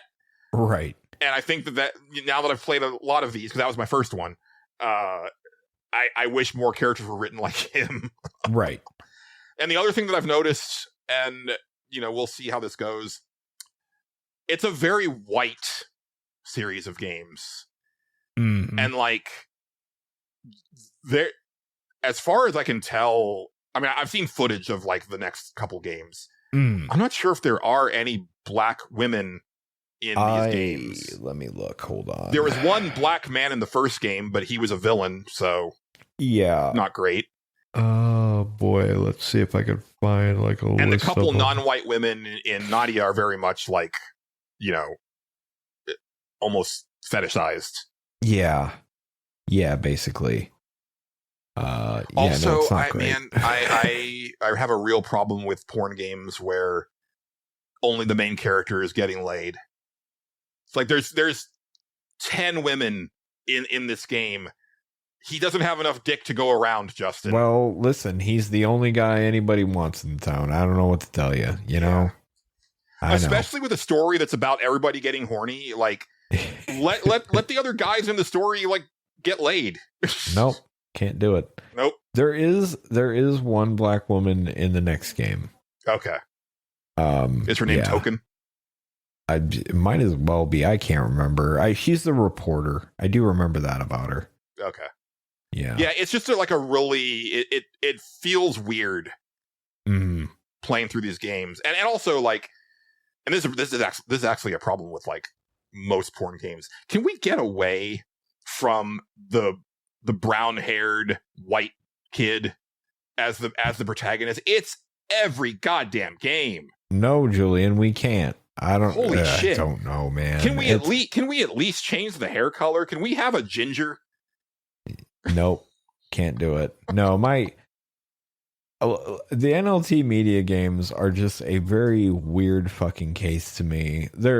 I love them because they're kind of fucking bad. And that's like they're not. But they go so hard. They're taking themselves so fucking serious that it makes it great. Yes, I agree. That's basically it. Like, and to have the balls to be like, no, this is a completely interlocking universe that we're crafting here. Yeah, it's nuts. It's insane. Like the fact that they go so hard on that is just insane. That's why I like it, because it's just so insane. But God, they are riddled with problems. Like just riddled with them when you're playing through. Like there's no way around it. But yeah, they're nuts. They're just fucking nuts. Also, I keep saying that it's my last thing, but I keep thinking of things. Yeah. This dude's cock is like 3 times the size of the guy in the first game. So I'm expecting by the 4th game that it's got to be about 3 feet long. I don't think so. For the protagonist. They don't go that far, which I'm surprised now that you mentioned. Well, but you haven't played the new one. You haven't played the 4th one. I haven't played the new one. Yeah. But I can tell you that the 3rd one, it didn't. I don't know if it increased. I can't. You know what? I'm not really getting a ruler out to measure. So who knows? Well, I mean, you don't have to between the first guy and the second guy. Yeah. If I didn't play the first one, so yeah.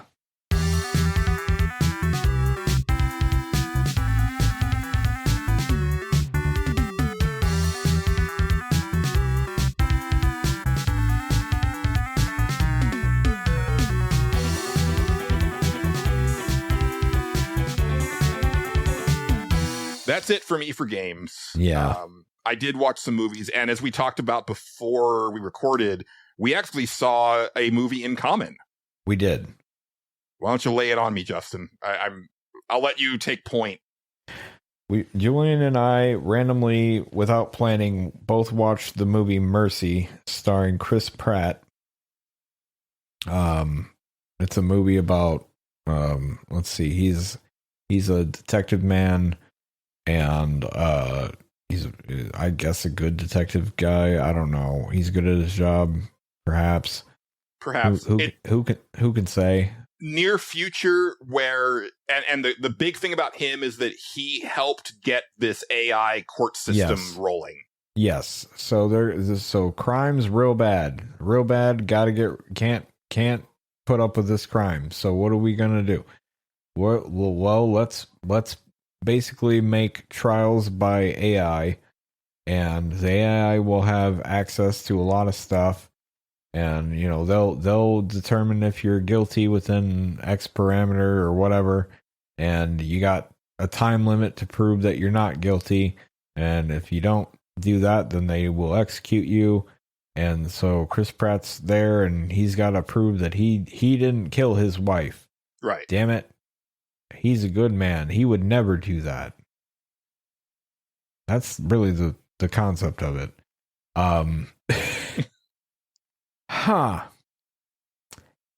It's not a very good movie. It is not. No. I will 100% agree on that. Yeah.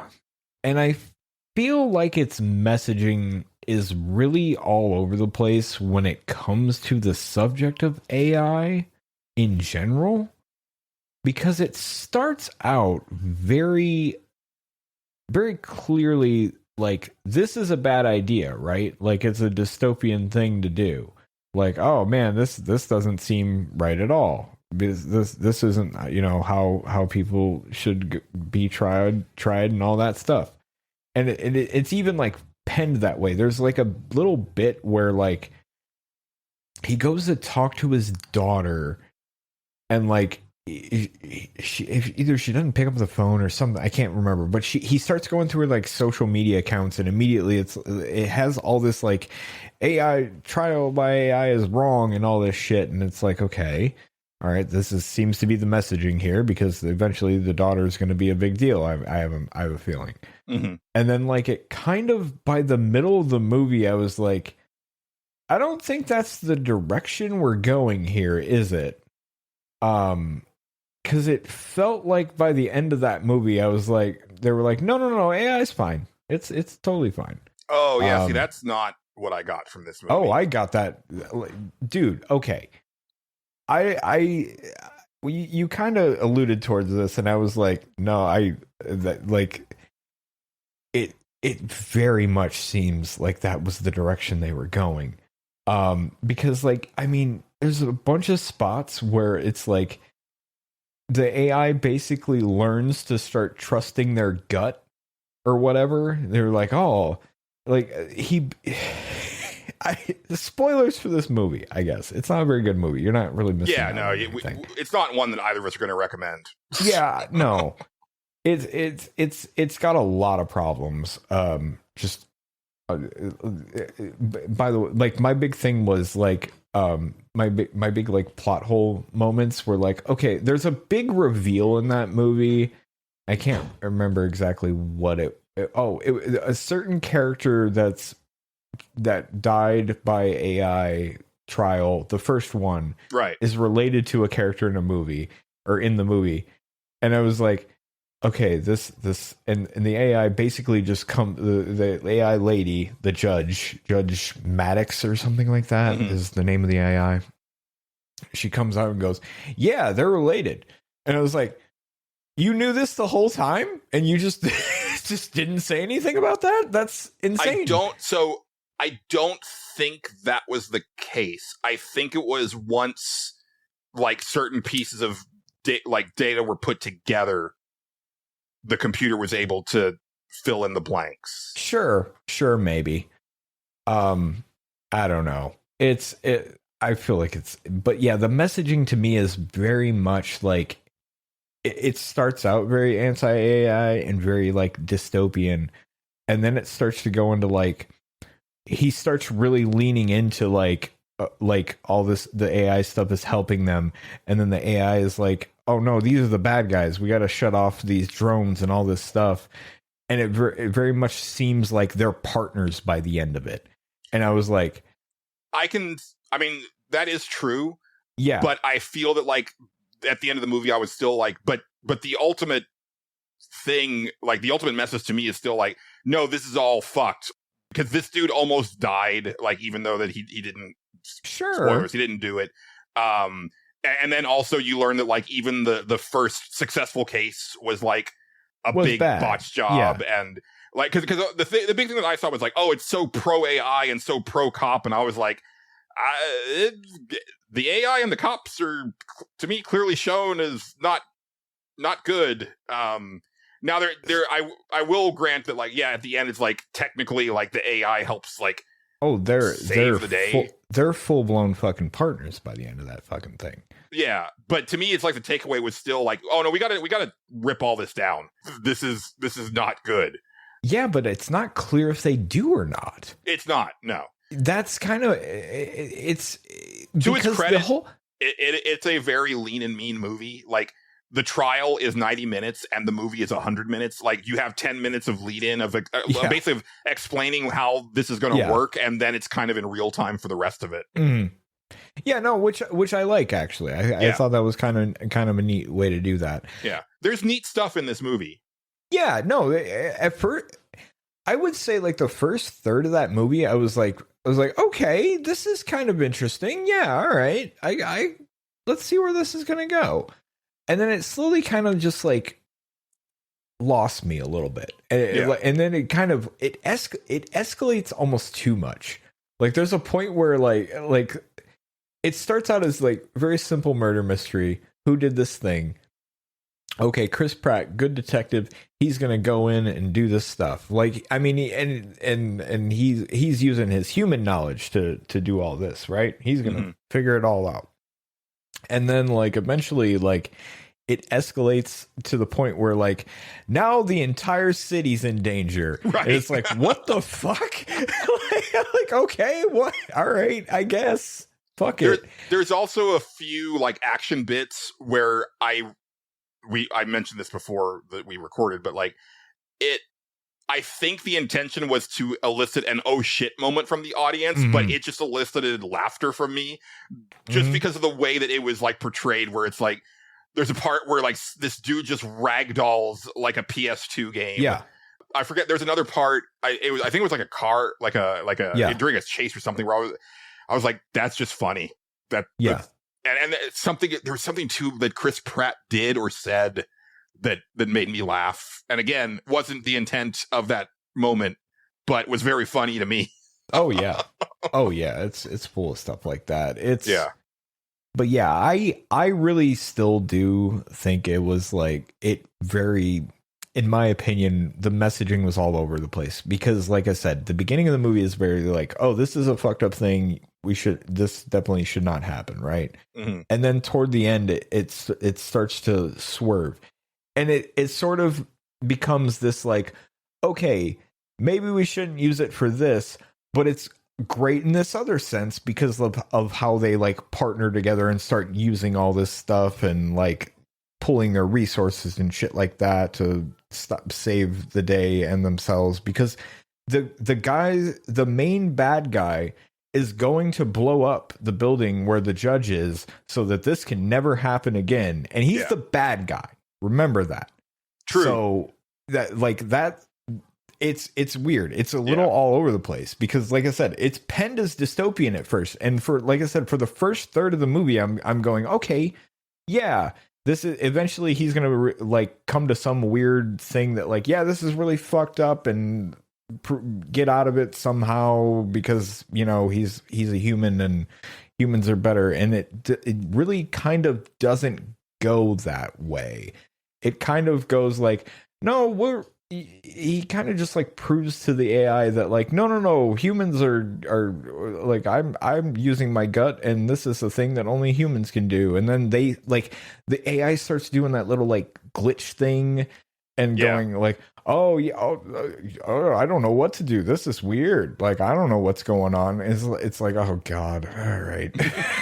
I was like, oh yeah. I don't know. I mean, I would agree. Like, I think if his target was just that building and that's all that was supposed to go down, then I would probably be more in line. But like the thing is like, oh no, he's going to take out like multiple blocks of people. The way they kind of frame it is that's his main target, that's his main goal.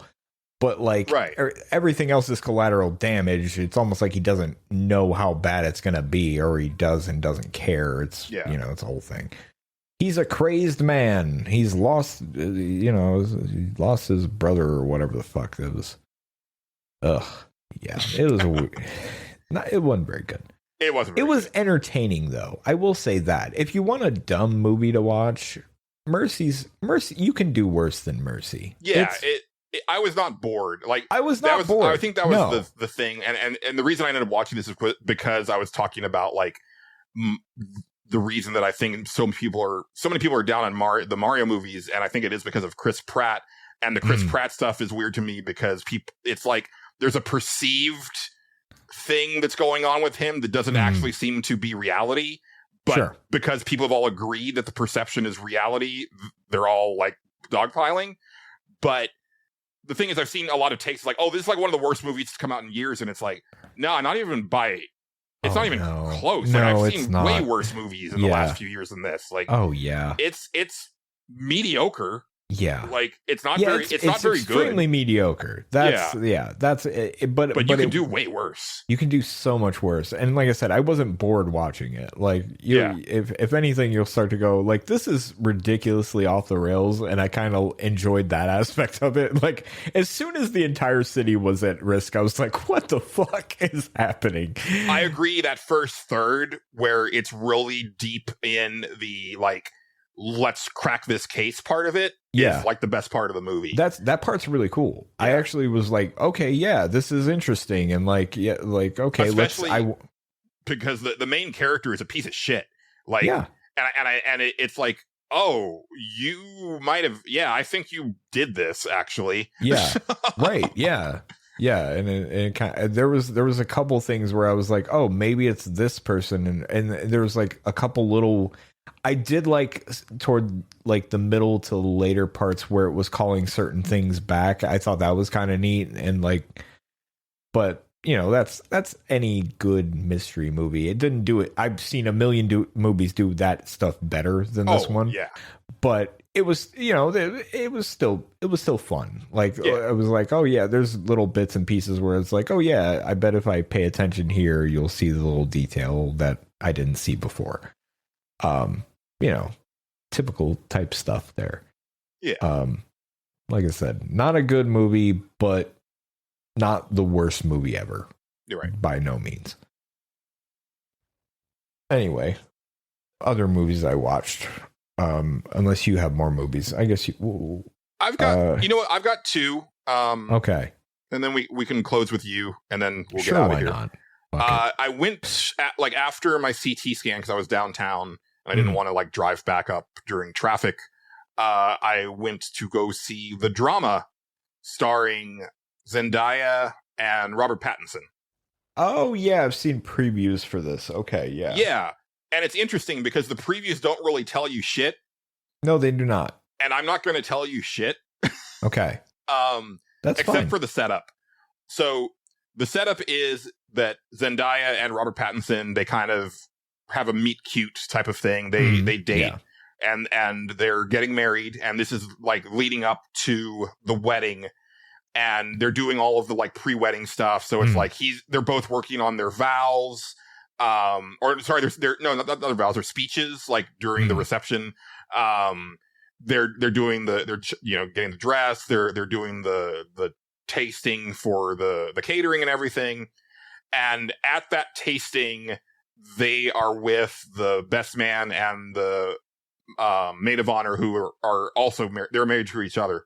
And the best man and maid of honor end up talking about how before they got married, they decided to tell each other the worst thing that they had ever done. Right. And at this point, they've been drinking, so like they decide to go around the table and like tell the stories of the worst thing they've ever done. When it gets down to Zendaya's character, it's pretty fucked up. I'm not gonna lie.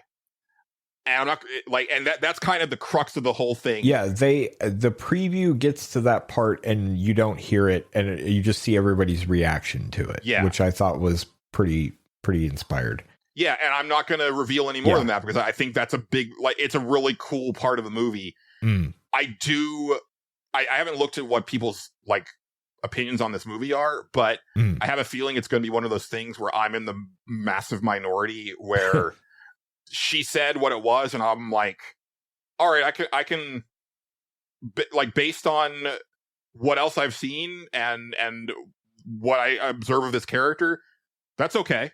Like, sure. we should talk about this, but it's not the end of the world. But for everybody else, it's the end of the world. Right. And it's interesting to see Robert Pattinson's character, who you learn right before that he overanalyzes a lot of stuff. And seeing how that affects their relationship because of like from his point of view, right? It's a very fascinating movie. There's parts of it that feel a little bit like I got kind of the same vibes that I've gotten from like Yorgos Lanthimos movies. Okay, yeah. More so Begonia than The Lobster. Or Killing of a Sacred Deer. But sure. Kind of, there's like things where it's like, is this real? Like, what's going on right now? Is this, am I seeing, did this happen, or is this in somebody's head?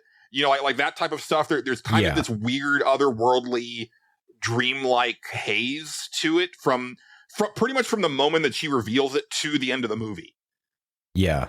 Almost sounds like they're going for I forget the actress or the director's name. She did a couple of them. The Jennifer Lawrence one I just watched. Also with Robert Pattinson. Yeah, that a lot of stuff like that. Where and the one also had Robert Pattinson. The one with the guy who played Johnny Cash. I forget his name. Very big Joaquin Phoenix. You were never really there, or something like that. You were never something like that. That has like a lot of moments where it's like you're watching it and you're like, I don't know what's happening. I don't even know if this is actually happening or if he's having a dream right now. And it's there's a lot of stuff in those movies like that. Yeah. So yeah, but really enjoyed it. Highly recommend. Go in as blind as you can. Sure. Because I think that really, really helps with it. Yeah. But it's also a thing where if you do see it, we're either going to have to talk about it off mic for a bit or do a spoiler part, because I really do I need to talk to somebody about it, because I have a feling that my thoughts are like way different than what most people's takeaway is. It's possible. And then last but not least, I don't have it on the list because it was a surprise. Okay. I watched Totally Killer. Oh yeah. How did that go? That movie is fucking fantastic. I've had a feeling you'd like that one. Yeah. Holy shit, dude. It's really good.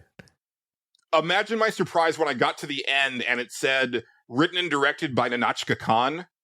Okay. Who is the creator of Don't Trust the Bee in Apartment 23. Oh, okay. Which is one of, in my opinion, one of the best like written sitcoms I've seen in a really long time. Nice. And that's really like the script here is it's great. The star of this movie. Yeah. It's really good. I mean, the actors bring it to life, but like the writing is just so great. Yeah. And you had talked about it, right? Where like the main character, you know, she's pointing out like all of the stuff that has not aged well, you know, in the 80s, when she's in the 80s. But I didn't realize just how great that actually would be. Yeah. Because she doesn't stop doing it. No, and she doesn't stop at all. It's wonderful every time. Like there's a part where, you know, this is going to sound weird out of context, but a guy says like, yeah, it's kind of weird, right? If she did do BJ's, she might be alive right now. And then she's like, yeah, let's not let that be the takeaway here. Yeah. And I love that. So there's a couple things, right? The killer is wearing a Max Headroom mask, but I love the fact that they never say the name Max Headroom because they probably didn't have the rights to. No, probably not. But I was like, but it's a Max Headroom mask. You need to say it's a Max Headroom mask. Yeah. And then I'm that person, but whenever there's like a period piece like this where I know the period, when they're watching RoboCop on VHS and I'm like, that wouldn't have been out yet. It came out in theaters that summer. And back then it was like a good year or more before stuff came out on VHS. Oh yeah. No, like great performances across the board. Yep.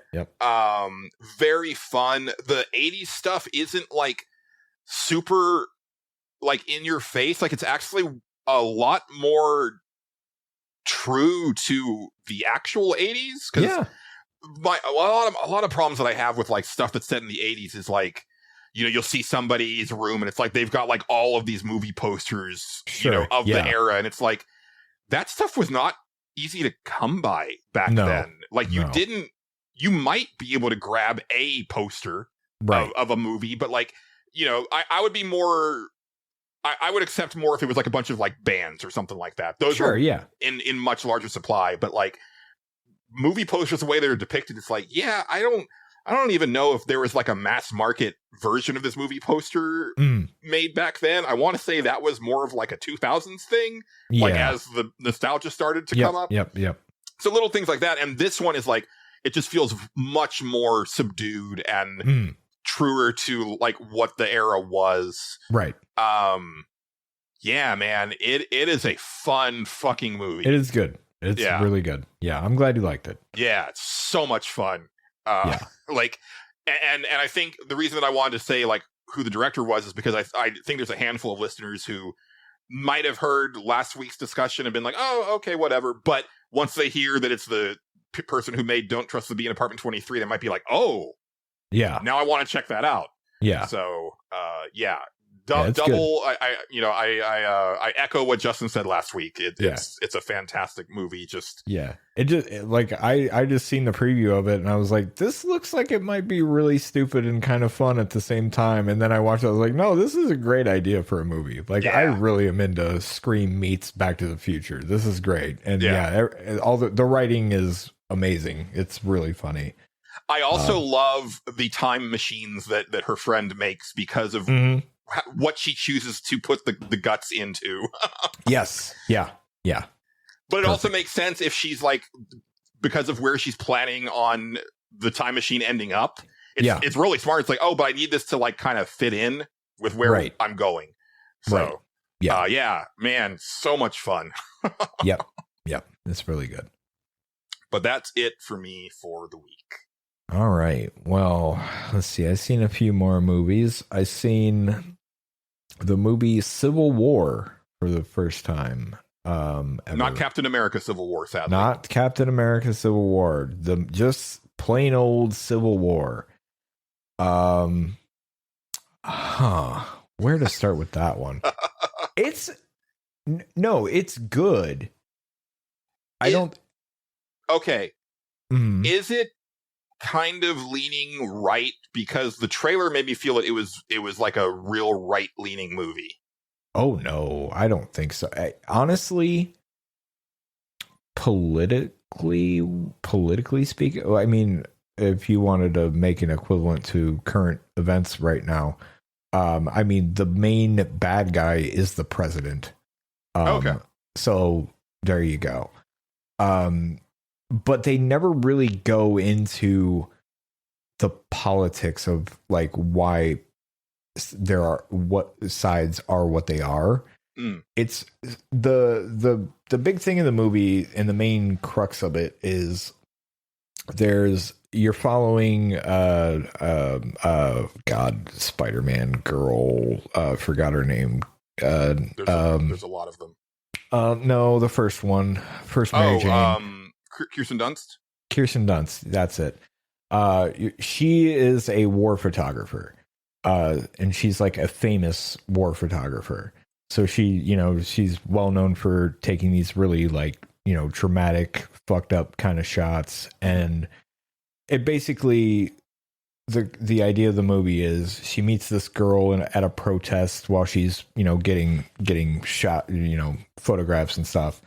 And this girl basically follows her back to her hotel, and, they kind of meet and talk, and she finds out that this girl idolizes her and all this stuff. And then they're going, Kirsten Dunst and another guy and this older guy, two of them want to go, have the idea that, no, we're going to go to Washington, D.C. and we're going to interview the president. That is what we're going to do. Nobody's done it before.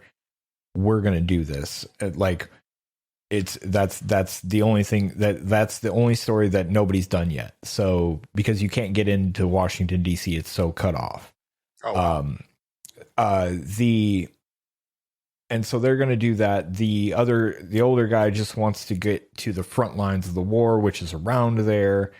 And so they're all kind of road tripping. And then this girl gets into the van with them. So she's just kind of like learning from these, seasoned war journalists kind of things.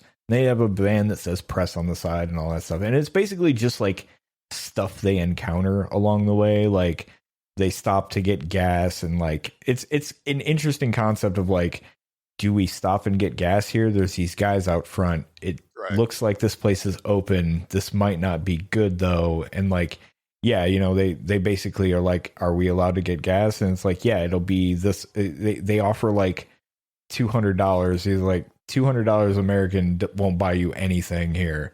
And he's like, no, Canadian money. And he's like, okay, okay, you can get a half a tank of gas for that. It's like, oh, all right, interesting. Now we know the currency sort of thing. Little things like that. It's kind of cool. It's very much depicting like how fucked up war can get. I watched it with my mom, who grew up watching the news during Vietnam, and that's what she kept comparing it to, was like, this very much feels like I'm watching like the news when Vietnam was happening. Right. And I was like, it's fascinating. It has some really cool action shots, especially towards the end. It has some definitely very tense moments. I mean, the big famous one is like the Jesse Plemons scene. And that one is pretty intense. I have a big problem with that scene though, as it does one of my least favorite tropes of, we just introduced this character and now we're going to do this. Just so we can basically murder them here. Right. And I'm like, it works better if you give me a lot of time with that character and then maybe do this scene. It still works because other things happen during that. And it's to, but it's, at the same time, like certain things, I was like, okay, but right leaning, it is not. I would not say that movie is right leaning at all. I mean, Jesse Plemons is a fucking racist, basically. So his character in the movie, I'm not going to accuse him of that. That's the title of this episode. Damn it. It's my fault. I'm sorry, Jesse Plemons. I personally apologize.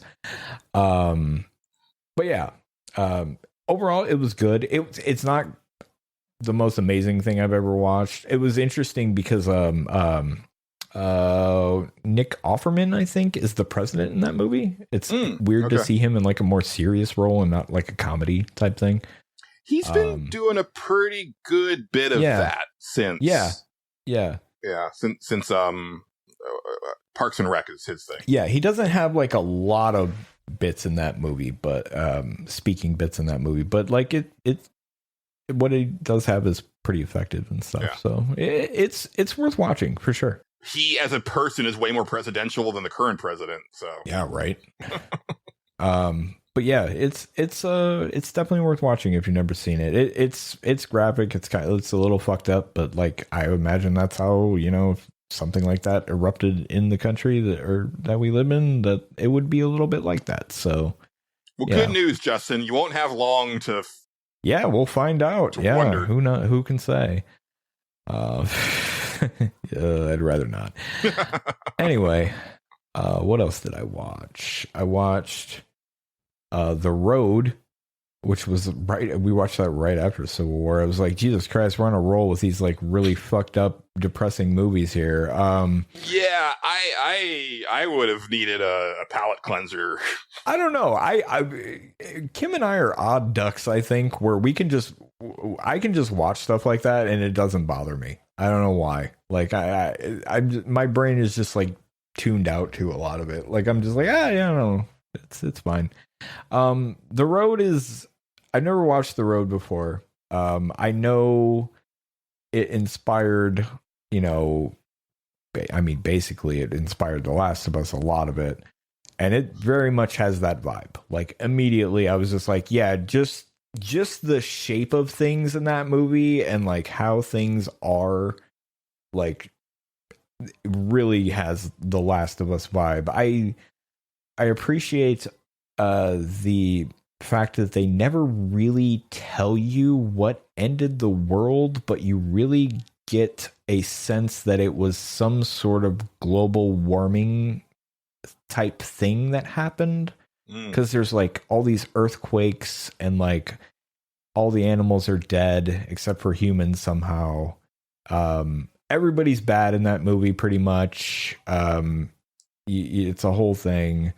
They're starving all the time, so they got to find food, and you know it's pretty wild. I don't know. It's tough to describe the road. Yeah. It's one of those things that you have to watch. It's interesting to me that even if it just alludes to the fact that it's like a climate change type of thing that ended the world, because it's like that's like the real talk. Yeah. But like nobody ever brings it up. Like even like I get so frustrated with like even following like you know, I'll watch like a lot of like left wing like YouTube essayists and stuff like that. And when they're talking about like the type of like things that they want to change about like the country, and it's like they never bring up like the climate. And it's like if we don't fix the climate shit, the rest of the stuff doesn't matter. So I find that very interesting, because it's almost always like some sort of scarcity crisis or nuclear war, or I guess the ones that would allude to it more are like what was it, Greenland, right, where that one is about, well, that one's about meteors, so never mind. But like The Day After Tomorrow, right, that's a huge like climate crisis thing, so never mind. But that's what it alludes to, but it never really comes right out and says. Like they show flashbacks of like what, like right as it's happening, and it does seem like some sort of cataclysmic event occurred or something. It's tough to say, which I find fascinating. Because like at some point he's just like filling up a bathtub, and his like wife comes in and she's like, why are you taking a bath? He's like, I'm not taking a bath. And you get that he's like, he's filling this bathtub up so he has water. Right. At least for a while. And it's basically like, you know, this guy and I would presume his son are just, you know, walking around trying to survive and getting in little encounters. There's not so much of a like through line plot as it almost feels like episodic. Like they got to this place and this thing happened, and then they got to this place and this thing happened. It feels kind of like, when I say it, like I can tell it inspired The Last of Us. It feels like that. Like there are bits of The Last of Us where I'm like, this is okay, or there's bits of this movie there I'm like, okay, The Last of Us basically, it's not, you know, 1-to-1 at all, right? But you can see the inspiration. I see the correlation here. Like there's a bit where they find like a really good place and stuff like that, you know, like, oh, this is the horse farm, got it, right? Stuff like that. But yeah, it's very bleak, and that's its intent. Like the guy, I mean, it's so bleak that like the guy has a gun with 2 bullets, one for him and one for his son if things go haywire. You're just like, oh, okay, yeah, where's this kind of movie? All right, got it. Like, okay. I think I've said this before to you. It would have been on the old show, but one of my favorite Batman stories is No Man's Land. And the setup for that is that prior to No Man's Land, there was an earthquake that wrecked Gotham. And the government decided that that they couldn't save it, so they gave people like a window to evacuate, and then once that window closed, they pretty much not walled off, but they made it to where you can't get out of Gotham and you can't get into Gotham. And it's about the people who stayed behind and how they're dealing with shit. And so basically it gets carved up into different territories. But there's this one little interlude that I love where it's this dude trying to stick people up for stuff. And he pulls his gun on a guy, he says, like, give me your apple or I'll shoot. And the guy's like, there's no bullets in that gun. He's like, what do you mean? And he's like, those bullets are worth way more than this apple.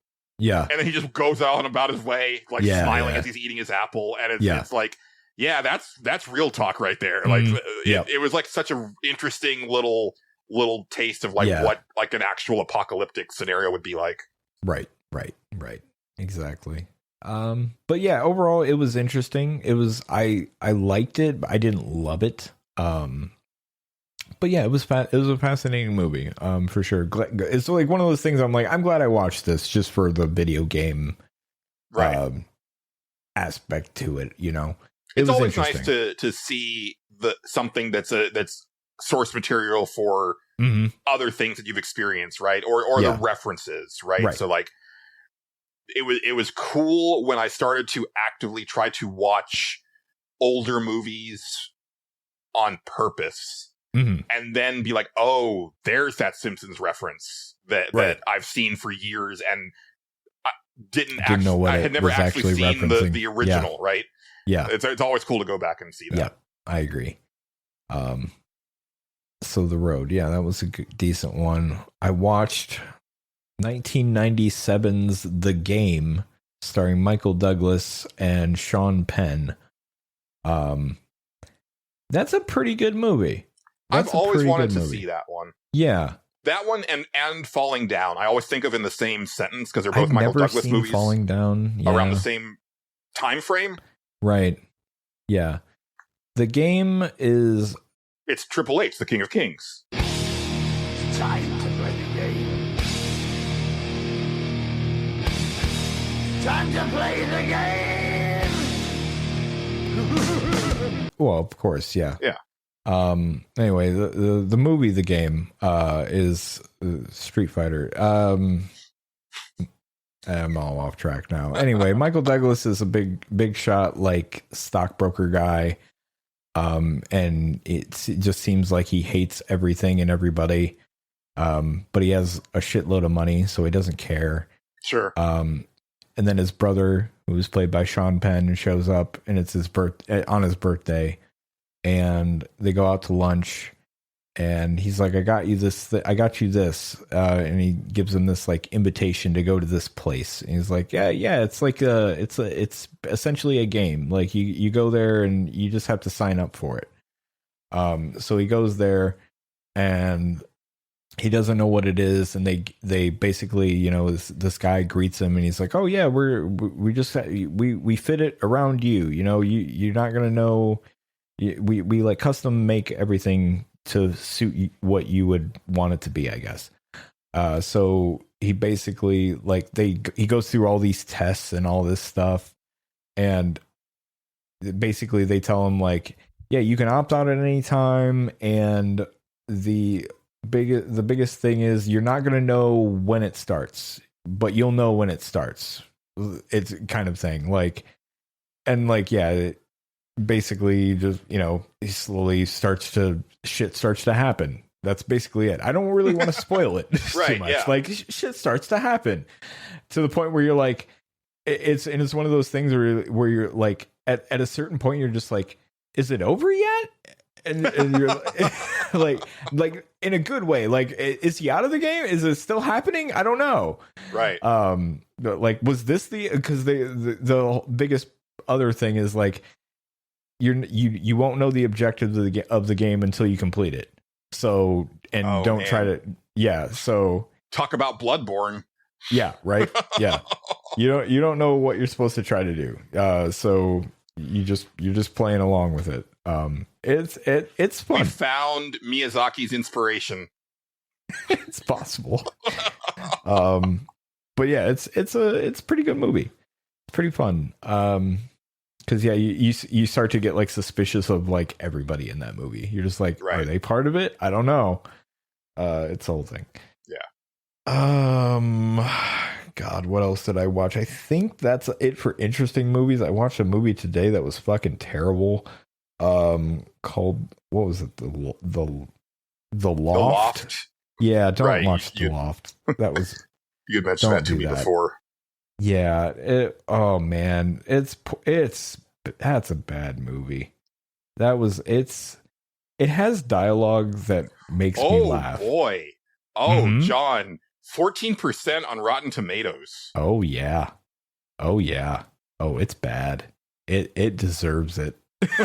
I'm sitting there watching it, and at first I'm like, okay, this has an interesting the concept of the movie is like, okay, these 5 guys have this loft that they bought, and they're all rich dudes, and this is where they go to cheat on their wives at. They have an agreement, and that's what they're going to do. And then they show up, and lo and behold, there's a girl, and she's dead in the loft.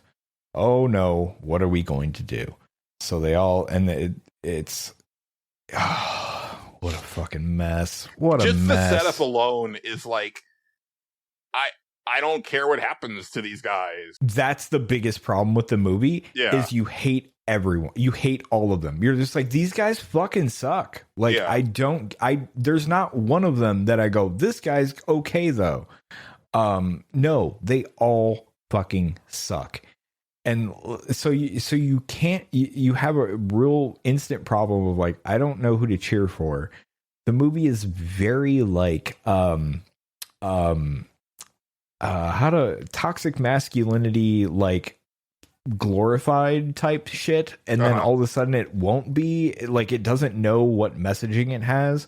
The biggest problem which almost makes it worth watching because it's funny, is the dialogue's fucking terrible. And not in like the Yorgos Lanthimos, like it's kind of bad but it makes it funny. No, this is like, it's just like somebody in high school wrote this dialogue and they think it's great. Right. But it's like, it's one of those things where I'm picky about dialogue, and I will go, I'm constantly going, this is not how people talk. Oh yeah, me too. No one talks like this. Like, nobody like is constantly saying these people's names or something. And there was one moment where I think I misheard it, but I swear to God, the guy called one of the other dudes, not his name, his character's name, but the actor's name.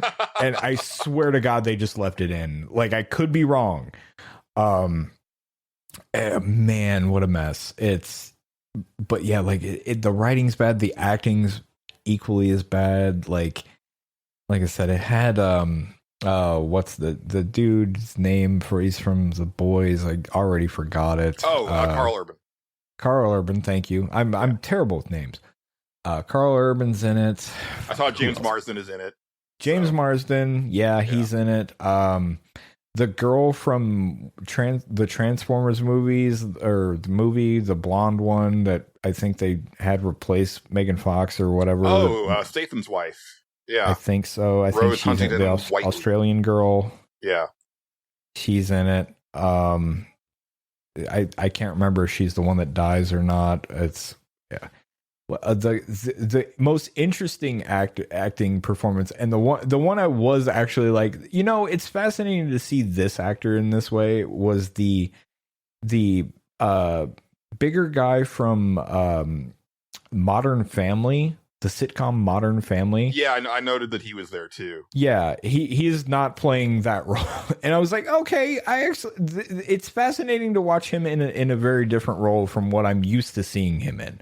Yeah. And when you said it was 5 guys, and I'm like, oh, and then I see he's in the poster. I'm like, okay, so you're telling me that not only is this dude married, but he also has side pieces. Mm-hmm. Yeah. That might be the least believable thing for me of the whole movie, based on personal experience. It's so. But you did say they're all rich. Yeah, they are. They all do have money. He might be one of the entertaining fat men. That's my problem. Well, I mean, okay, he's not the big thing with is this will tell you all you need to know about this fucking movie right here. There's a scene with him where they're talking, amongst themselves at some place in, I believe it was like San Diego or something like that, and what I would consider a larger woman shows up, and they instantly are like, oh, the big girl's here, like, oh, but why are we being nice to her? Well, if there's one of her, they usually have a really hot friend, so that's what we gotta wait for. And I'm like, okay, yeah, yeah, okay, got it. I know exactly. It's you can't cheer for any of them. They all suck. Yeah. What a terrible fucking film, man. Don't watch The Loft. It's not worth your time. It tries to do like some like real twisty weird bullshit at the end, and then I was still like, I still don't care about any of these guys. They all fucking suck. It's bad. Anyway, that was the movies that I remember watching. I probably left out a big one that I just should have talked about, but oh well. Yeah. This just popped into my head. I think maybe because of the time frame. Sure. Have you seen The Usual Suspects? Yeah. Okay. Yeah, remember we had a whole thing where we talked about Roger Ebert hating it. It was one of the names of the episodes. Yeah. Yes. Yeah. Because that's a movie that is relatively new for me. Yeah. Like in the cosmic sense. Like, yeah. I think I watched it like about 8 or 9 years ago for the first time. Yeah. Yeah. But had not seen it, you know, back when it was big. But I think about it every once in a while because it's a pretty killer movie. It is a very good movie. Yeah. Absolutely. I like it. Roger Ebert hates it. That's wild. He did not like that movie. That's right. Yeah, I'm remembering that now. Yeah. Yeah. They're now we're back. Yeah. When I was editing last week's episode, because I had mentioned that I was confusing paranormal or paranoia agent with Boogie Pop Phantom. Mm-hmm. And your comments about Boogie Pop Phantom, I was like, okay, let me go watch a trailer for this. Because I'm expecting like the wackiest over the top shit. No. And it's like, oh, this is like a complete opposite of that. What you were, yeah. Yeah, I'm like, this is what I was expecting Paranoia Agent to be. Yeah. So I'm fascinated. I still haven't looked at a trailer for Paranoia Agent. Oh yeah, I've just seen a couple Paranoia stills. Agents. It's very interesting for sure. And Boogie Pop Phantom, it's one of those ones that's like it's I don't know how to explain it. I love it, but at a certain point, and I don't know if it's the translation's fault. I can tell you one thing for sure. It's an anime based on a Japanese novella that never came out stateside. It was a series, and they just released this random anime and then randomly decided to translate it. So at certain points, you're supposed to know certain things that you have no fucking way of knowing. Right. Now there's a companion anime that goes along with it that came out like 15 years after that series did. And so now I'm like, oh, that's what that was about. Okay, yeah. Right. How the fuck was I ever going to figure that out? Like, I remember reading fan theories on the internet. I'm like, how are they getting this? What am I missing? That's what I was saying on the last Cinemorons about the last few Harry Potter movies where they were having to do some very creative backflips in order to try to kind of wiggle in important stuff that had been cut from previous movies that was now very important. And at certain times, it's like, you can tell they just kind of were like, you read the books, so it's fine. You know it. It's fine. We're not going to explain. Yeah. Boogie Pop Phantom is it's fascinating in a lot of ways because the translation is like very amateurish and like it's probably really bad, but like it's the way it's shot is interesting. Like they shot it all through that I forget that the effect's name off the top of my head, but the one where you black out the corners and stuff like that. Oh god. Vignetting? Vignetting, yes. They vignette the whole thing. Except for one episode where they don't. Has some really cool ideas in it, and then it also has episodes where I listened to it with commentary because it was just this fucking fascinating mystery. This is all stuff for later on when we do this on Cinemorons at some point. But there's like episodes in it where they don't actually go with anything and they're just there to confuse you. And I'm like, why? Why would that be the case? Why would anybody do this? It's Right. so stupid. But they're interesting episodes. I don't know. It's weird. Yeah. Boogie Pop Fandom's a fucking vibe, man. Well, Anyway, I think that's a show, Justin. I think that's a show too, Julian. Yes. Thanks to the wonderful Megan McDuffie for our theme song and interstitial tracks. Thanks to friend of the show, John Gholson, for being our announcer and providing us with our logo and artwork. Thanks to you for listening to the show. Yeah. But that's going to do it for this edition of the Stage Select. I've been Julian Titus. He's been Justin Ham. We've been the Stage Select. Signing off. Uh-huh.